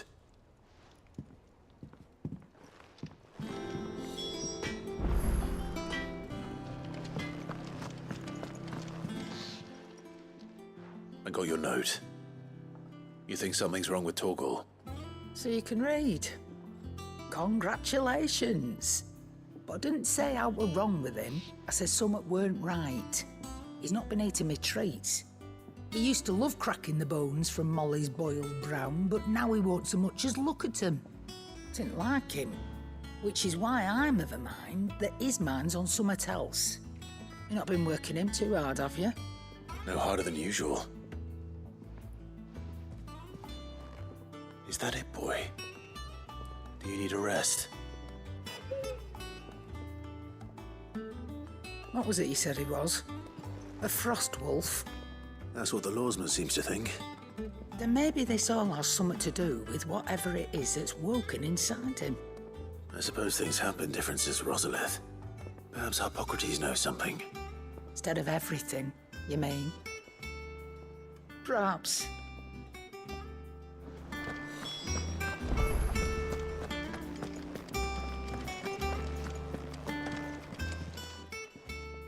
You're looking well, Karen. What do you want? Out with it. I want to know about the sword you showed Blackthorn. Single-edged and extremely sharp. Running around after him again, are you? I suppose I am, yes.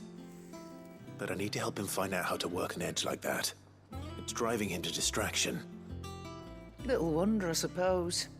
There's not many like that make it as far as the twins, and those that do go straight into private collections. Which made it nice and easy finding a buyer. Can you tell me who bought it? Where is it now? You think I tell people who my clients are?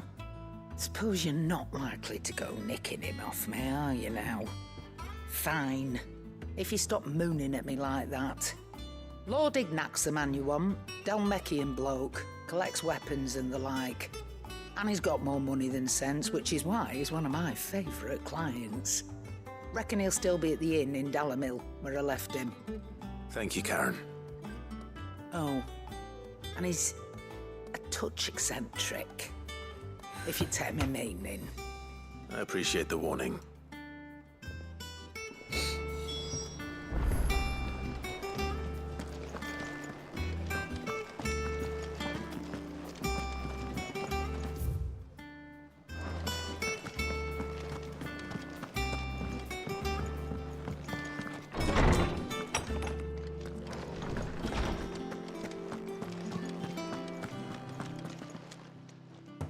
Lawsman, I need to ask you about Torgal.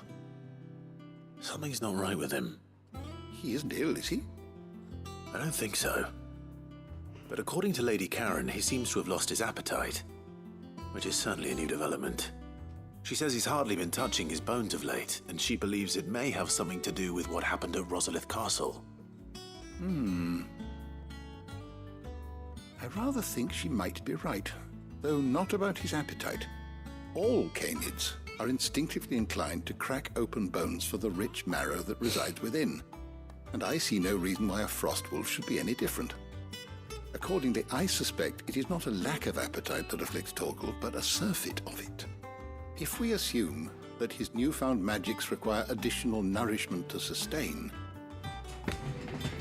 it may well be that the bones Lady Karen is accustomed to providing are no longer sufficient. Frost wolves, after all, habitually prey upon far larger animals, whose bones may yield altogether different nutrients. As to where one might find a suitable substitute, some antelopes that graze the meadows of eastern Rosaria have been known to grow to a size more than double that of their lesser cousins. I don't recall ever seeing any that large. And little wonder. The oldest and largest such creatures rarely leave the safety of the highlands for fear of predators. The last elder antelope sighting I recall hearing about took place near Cressida, and that was long before the village was abandoned. Even so, it seems like a good place to start. Good hunting, Clive.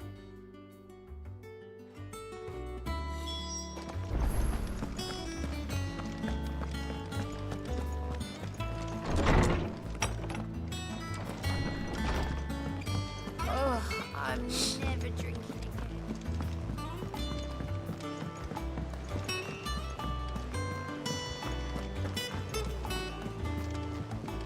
Is that the thing Tomes helped to build? Mid told me she was building a ship.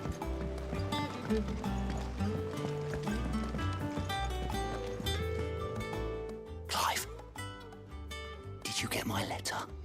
That's why I'm here. Shh. Otto might be listening. Is this better? A little. Listen, I've some bad news. It turns out the hideaway may be slightly behind in its payment to certain lenders, and it may be my fault. But I swear to the goddess, I thought I had the numbers square. Sadly, that square turned out to be more of a circle. Zero, you might say. I can straighten it out, I swear, but it's gonna take some time, and I'm gonna need help keeping it from Otto. Bit late for that, I'd say. There you are! What a surprise! So let me get this straight.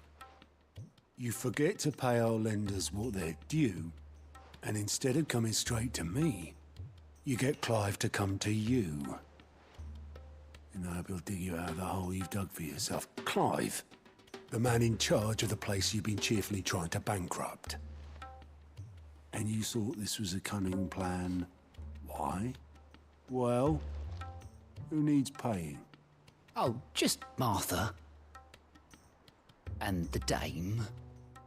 And, well, Lady Karen. But only 500 talents. We owe 3 of our most trusted friends 5 million gil. Each. 5 million each. They lent us the bulk of the money we used to rebuild the hideaway, you see, and, well, I must have made some sort of oversight. Those ledgers were my responsibility, and it was my decision to entrust them to you. This is my fault. Do we have that much to hand? I can always ask my uncle. No, we don't. And no, you won't. We've lightened Lord Rosfield's purse enough. After the King's ransom we had off him, he deserves better than to see our begging bowl. Besides, we'll need to learn to stand on our own if we're gonna make this work. All right. But that doesn't mean you have to shoulder the burden yourself. Is there anything I can do to help? There might be. How'd you fancy taking these to Martha and the dame? Rocks. Rocks, he says. Worth 1,000 talents apiece, these are. A little something Sid and I set aside for when times got lean. And I reckon 15 million in overdue debt probably qualifies. I just hope our associates' eyes are a bit more discerning than yours. I'm sure there will be. Should be me making the rounds, really. But you know how it is with this place. Orders to bark, arses to wipe, and all that. I know. Which is why I don't mind going in your place. Go. Do you know why I only gave Master Clive here 2 star rubies? Because you'd rather Lady Karen killed me. Because I'd rather Lady Karen killed you. Yes. Well, I suppose this is goodbye then. Don't worry. I'm sure Karen will understand. Really? Do you think so? No, I don't.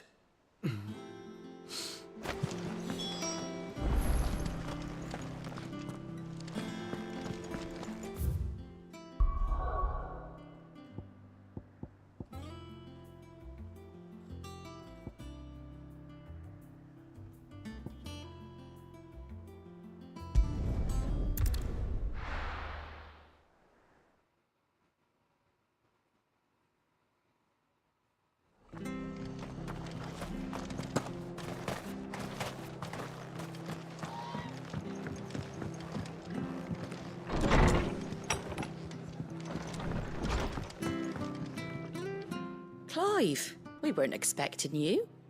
I wasn't expecting to be here, but it seems we still owe you a considerable amount of coin for your help with our rebuilding efforts. And though I doubt it's what you were expecting, we were hoping you'd take this as payment.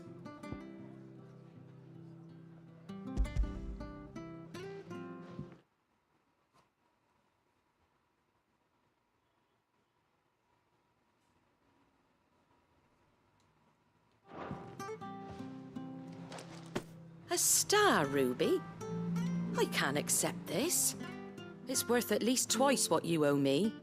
More if you can find yourself the right buyer. Think of the difference as interest. Interest?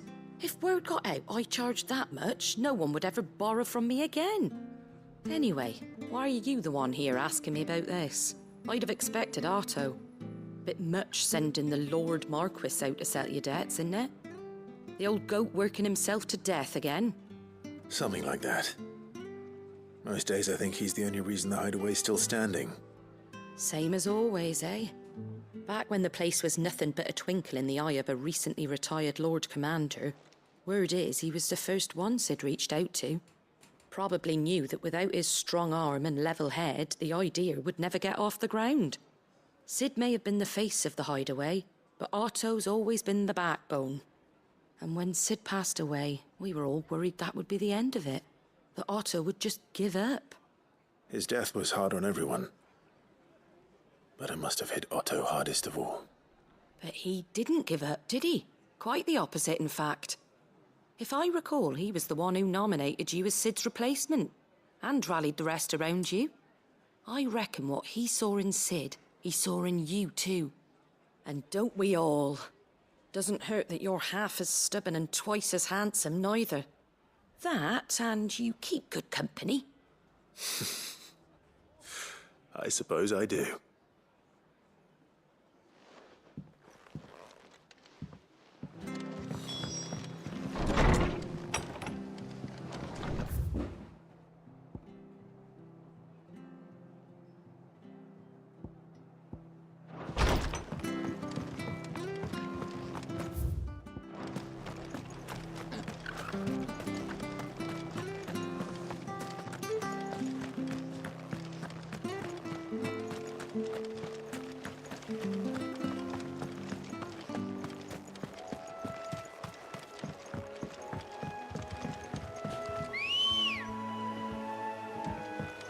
Good girl.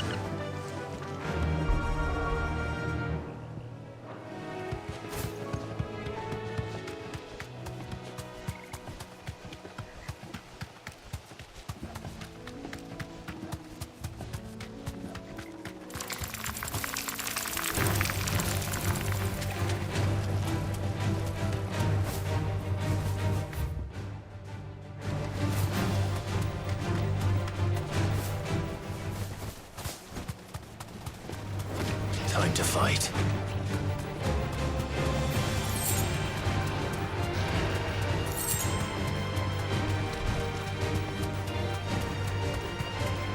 certainly quiet.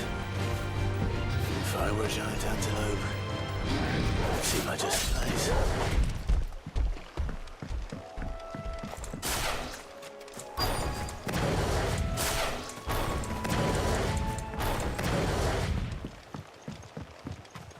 I doubt we'll find one bigger than that. You hungry, Torgal?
Now,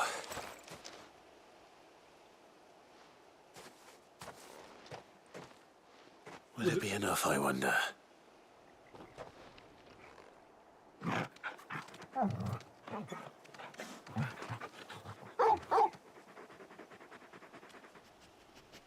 I say that answers my question, which means we owe the lawsmen our thanks.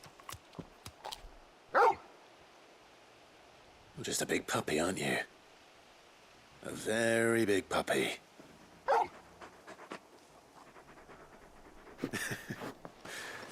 You do know you can take that with you, Torgal.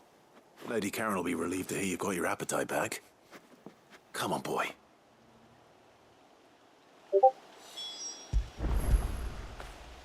When did you get so big?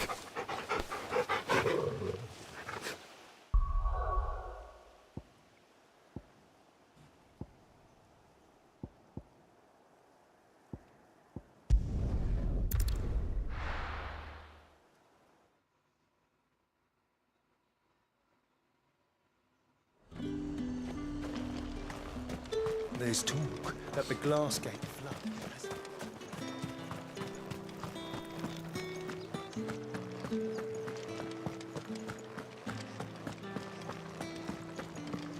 Did you hear? The gates to heaven. I want to see you. What am I going to do without Sweetwater and oil of talc? Milady, I come bearing gifts. Gifts? Whatever is the occasion.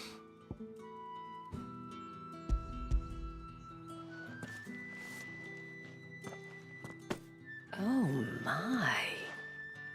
Clive, you really have outdone yourself. Otto asked me to give it to you. To settle the Hideaway's debt with the Veil. And to compensate you for the time it took us to do so. You disappoint me, Clive. I thought you might finally be warming to me. Tell Otto he can keep his baubles. I tried to tell him as much the first time around. The man owes me nothing, nor does the Hideaway. My contribution to the restoration effort was made freely and willingly. It was the least I could do. You once told me Sid did you a kindness. I'd like to do the same. Please, accept it. For my sake. And for Otto's. For all of us. For all you've done. It is rather fetching, isn't it? Very well. Otto is lucky to have you, Clive. I doubt anything could ever replace his son. But you and the others at the Hideaway are the closest thing he has to family. Otto had a son. Long ago, yes. Sid told me Otto lost him when he was just a boy, and blamed himself for not being able to stop it. I don't know how it happened, whether there was anything he could have done. But it was clear that it weighed heavily on him. I didn't know. How could you have? I doubt anyone did. Besides Sid, I've never met a man more keen to bear his sorrows in stoic silence. An ill habit, given that both have always been surrounded by friends desperate to help them. I'm beginning to see that.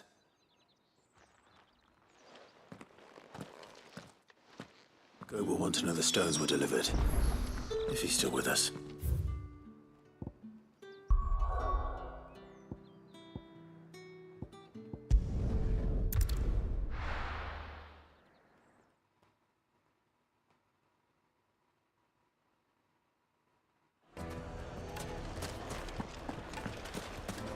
People take notice of wealthy men. Shouldn't be too hard to track down Karen's collector. Drake's fang is gone. The whole mother crystal gone. What are we gonna do?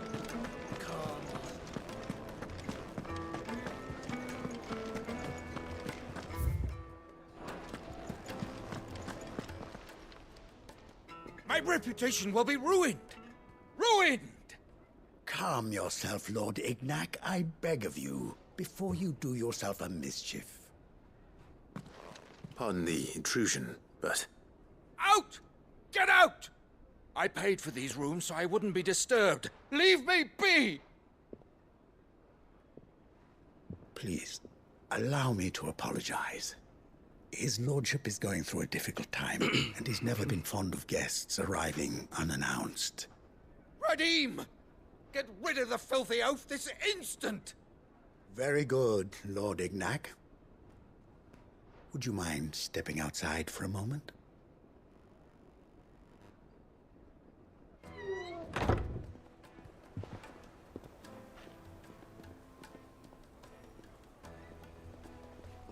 I'm sorry if I've caused you any trouble. That? No. That's just how his lordship is. Though the morning's events have left him somewhat fractious. He has been dispossessed of his luggage, you see. The thieves also made away with a considerable amount of coin. Coin the innkeeper will soon be keen to collect. I don't suppose a certain blade was among the stolen items. A single-edged sword. It was purchased from a merchant friend of mine. Ah, you know Lady Karen. Yes, I'm afraid it was. Then I'll retrieve Lord Ignac's luggage. But I have one condition. You have but to state it. You are welcome to anything that is within my power to grant. I want an audience with Lord Ignac. A few minutes should be enough. Then I'll be on my way. A condition I would be a fool to refuse. Of course, you shall have your audience. I don't suppose you saw where the thieves went? I did not, no. Though some discreet inquiries made on his lordship's behalf mean that I know where you might find them. The bandit's bed. Every ill-gotten coin in Dalamal is said to pass through that disreputable corner of the Valcroy. And that's where I'm heading. I shall speak to Lord Ignac in your absence, and arrange for an audience upon your triumphant return. That will be very kind of you. Farewell, and best of luck.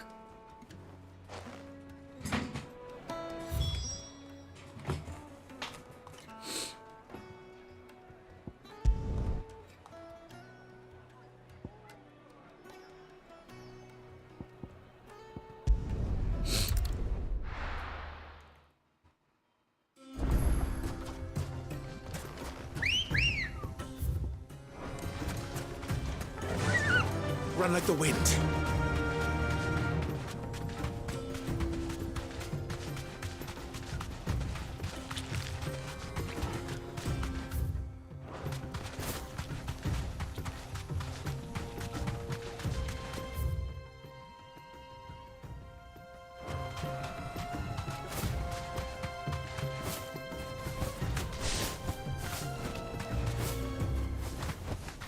No need to ride from here.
We've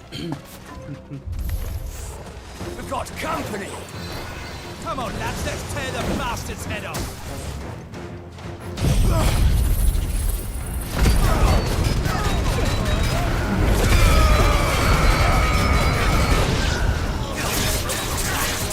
Let's try.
This must be Ignac's luggage. Nothing seems to be damaged. All right. Let's get it back to Dalamel.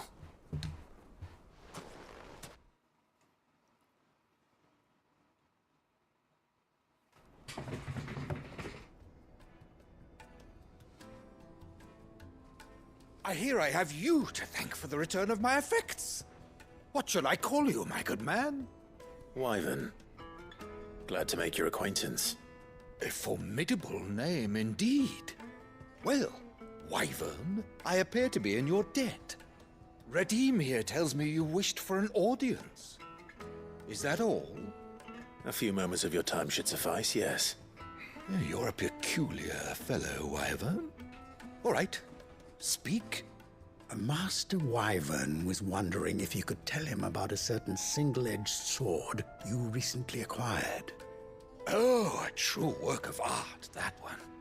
Karen drove me hard on the price, but I would have sold her Radim here to get my hands on that sword. It was made in the Outer Isles, far beyond the Twins, and is used exclusively by the practitioners of a unique school of swordsmanship. They believe no combat should ever exceed a single strike and hone their blades to such perfection that none ever does. Each sword is made for that one perfect stroke, and for that stroke only. They crack upon a second blow. There's a brutal sort of beauty to it, really. But how do they hone such an edge?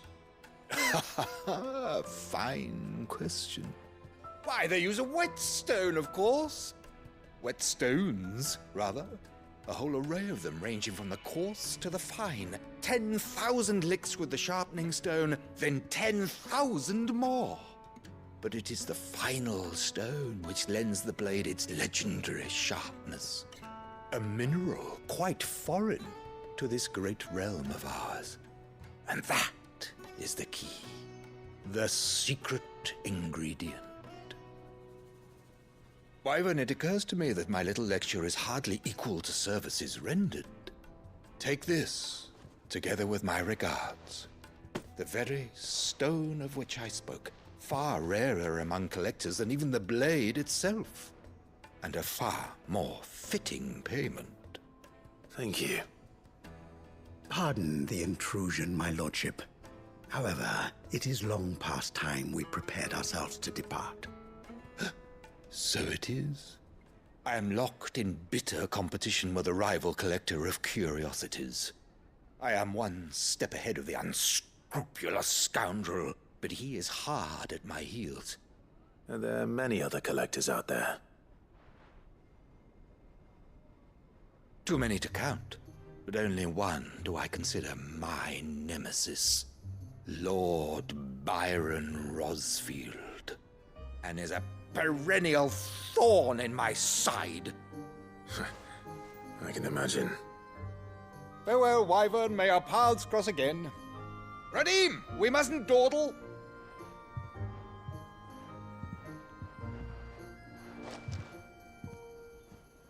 I think his lordship is rather taken with you, Master Wyvern. Thank you again for your assistance. Coming, my lordship. I'll be right there.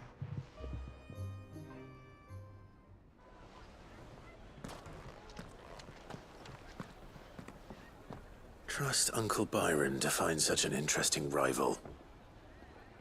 Now, let's see what Blackthorn makes of this whetstone, shall we?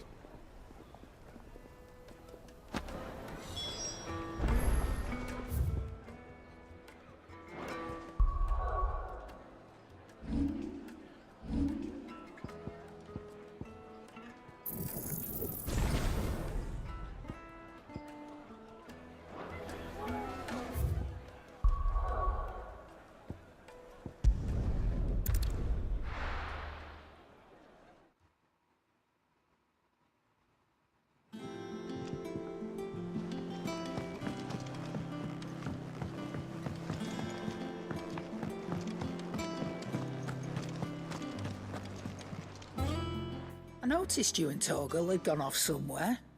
Take him for a walk, did you? You could say that.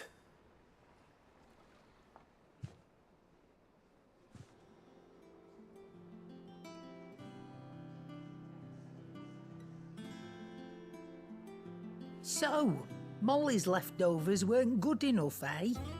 That'll teach me for treating you like you're still a pup. All right, no need to shout. Now we know what you're after, I can see about getting some in. Speaking of which, I brought one for later. Can I leave it with you?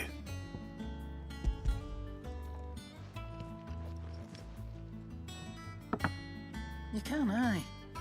I'm nice like that. In return, you can thank Tomes for me. The bloody know-it-all. I was just on my way to see him.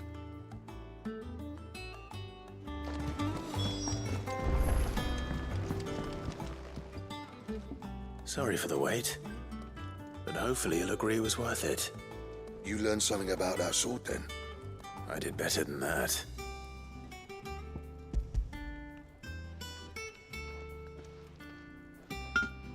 A whetstone? Yes, but not one you'll find anywhere in Valisthea.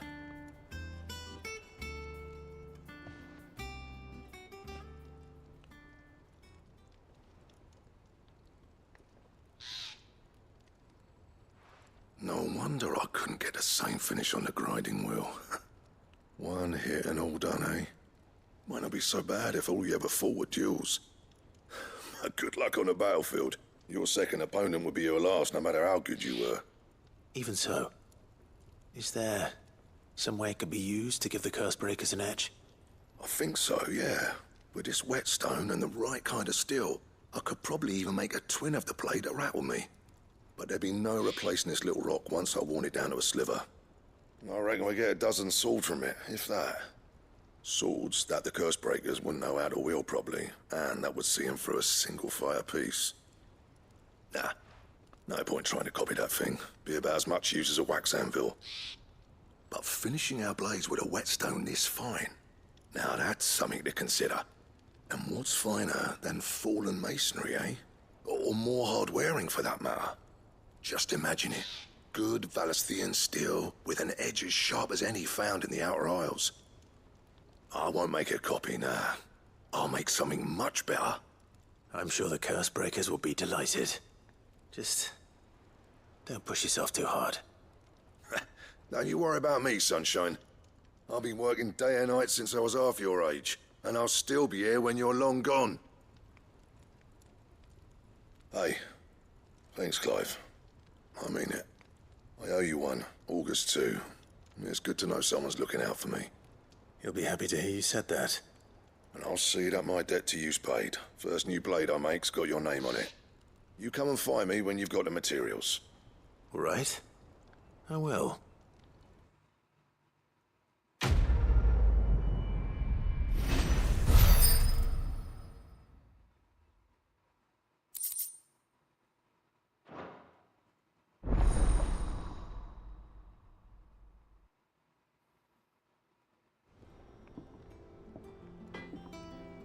Excalibur.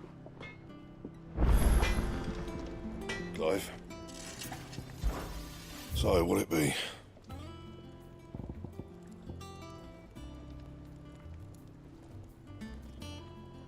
Anything else?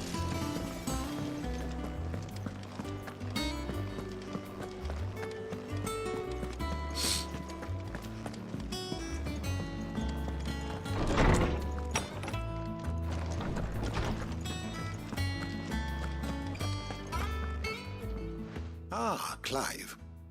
Were you able to locate your quarry? We were indeed, Lawsman. You pointed us in exactly the right direction. And Torgal's... I will BRB real quick.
very happy hound ever since.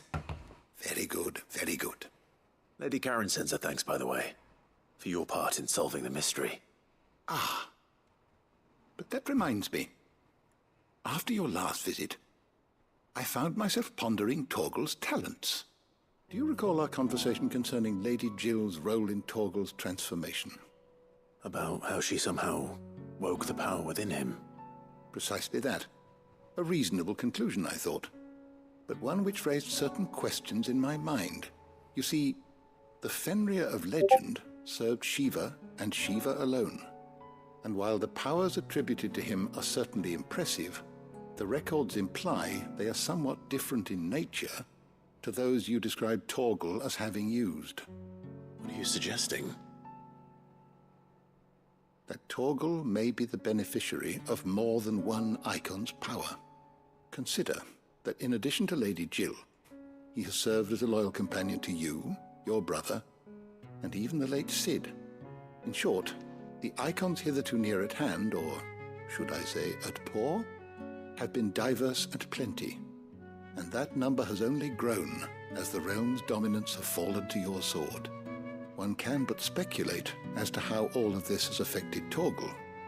He has seemed more fierce of late. And if I am not mistaken, he will grow fiercer still.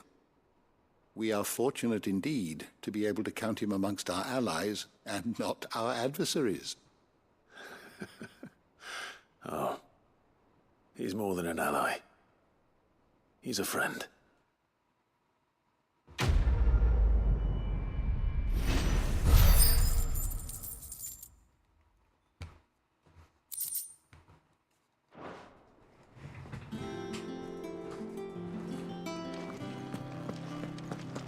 Come on, man.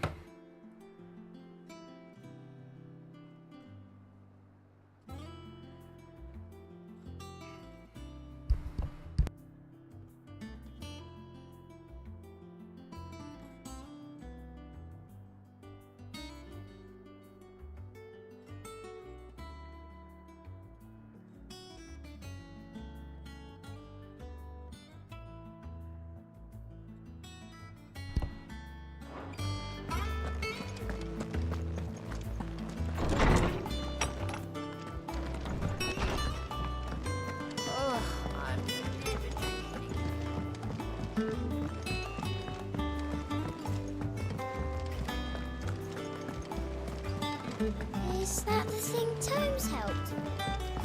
Mid told me she was building a ship.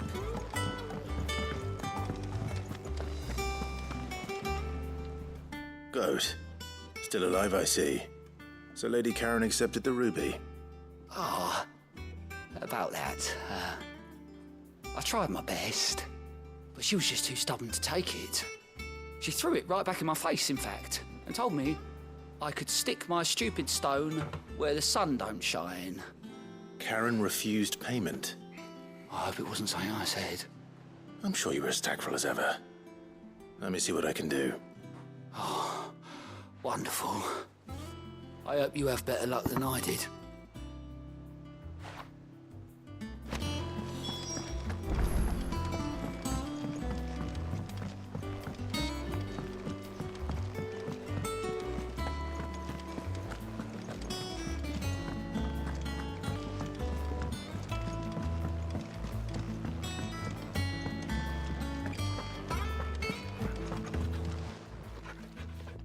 Lady Karen, Goad tells me you weren't happy with our... I'll be right back again.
offer.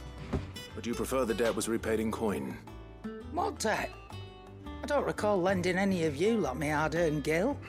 I may have tossed a talent or two in the Hideaway's coffers, but those were donations, and you can hardly call it charity if you go asking for it back. Of course not. But one good turn deserves another. And our circumstances have changed. Surely you wouldn't shun the gratitude of a pauper who happened to have become a prince. Oh, so you're a prince now, are you? Fine. But I'm selling it and taking what I'm owed, then you're getting the rest whether you like it or not.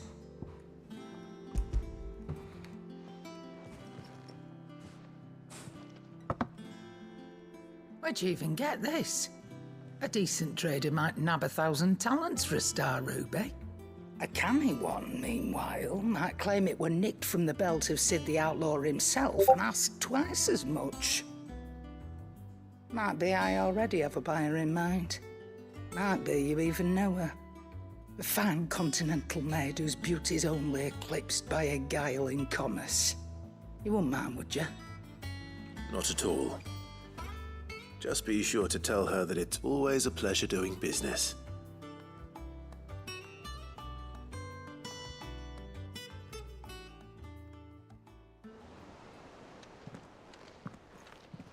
I hear you ended up delivering all 3 stones. Thanks to this lump. I sometimes wonder what I pay you for. Speaking of which, I still haven't been paid last month's wages. Oh, so you remember what's owed to you then? Get your ass behind that disc of yours and don't get up before those ledgers are square. Right away.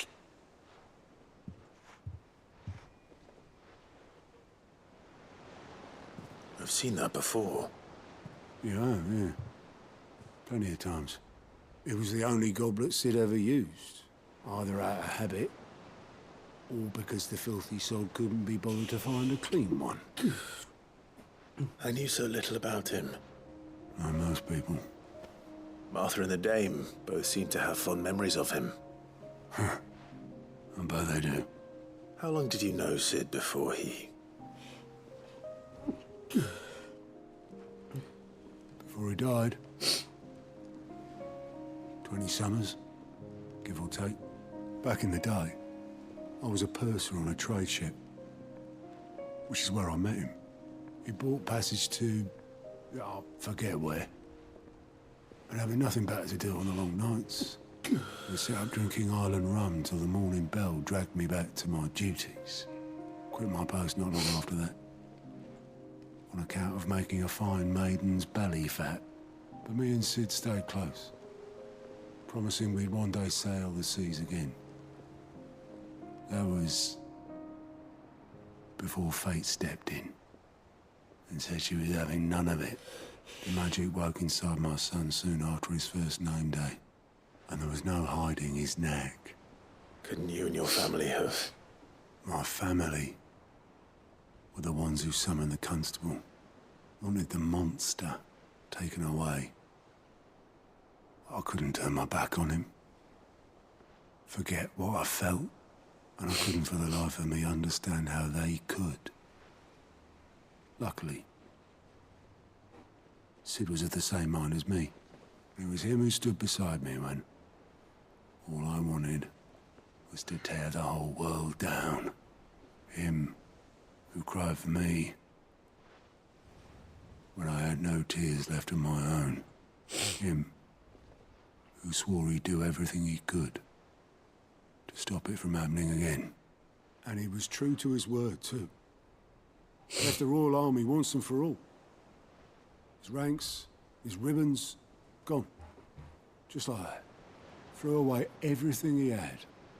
All to right a wrong that no one else had the courage to face. I knew then I'd follow that man to the ends of the earth.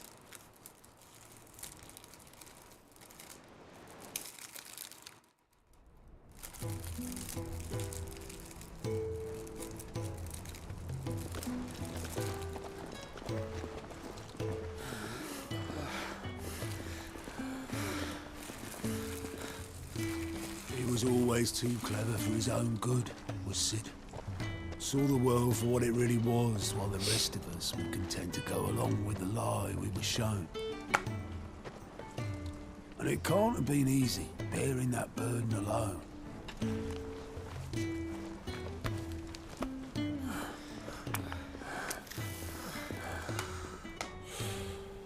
But he didn't let it stop him.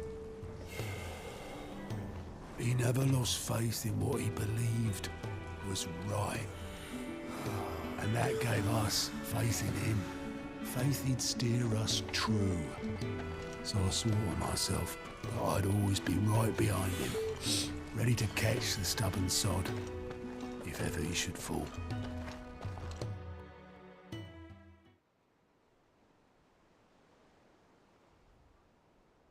But I couldn't even do that.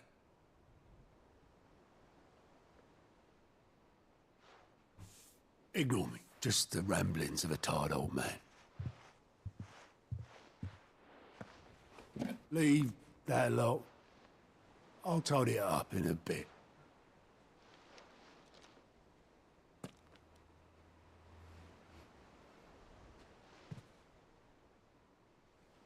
This is Sid's handwriting.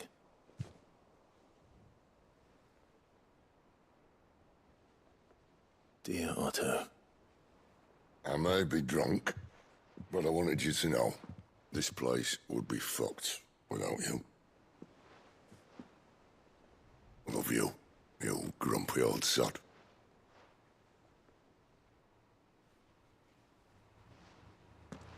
This note.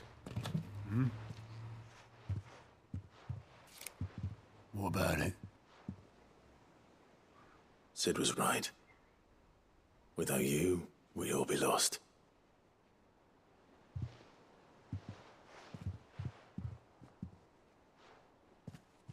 He should have bloody well said so then. Just once. Before he went. But then, why would he? Him, or anyone? I'd only have told him to piss off.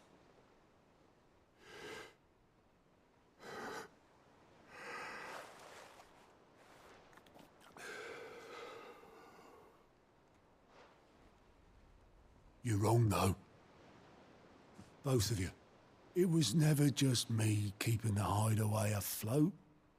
It was all of us. I just shoved people in the right direction. I barely seem to be able to do that anymore.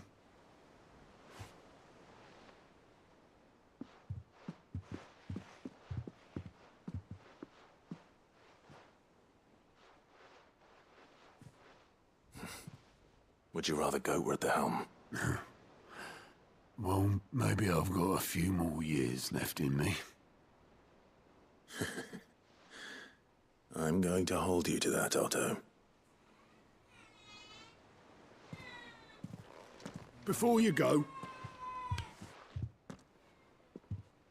Sid would have wanted you to have this. But that's... This'll do me just fine.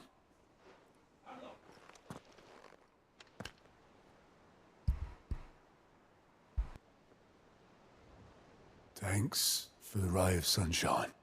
I'll see if I can't pay you back. Already have.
Come on.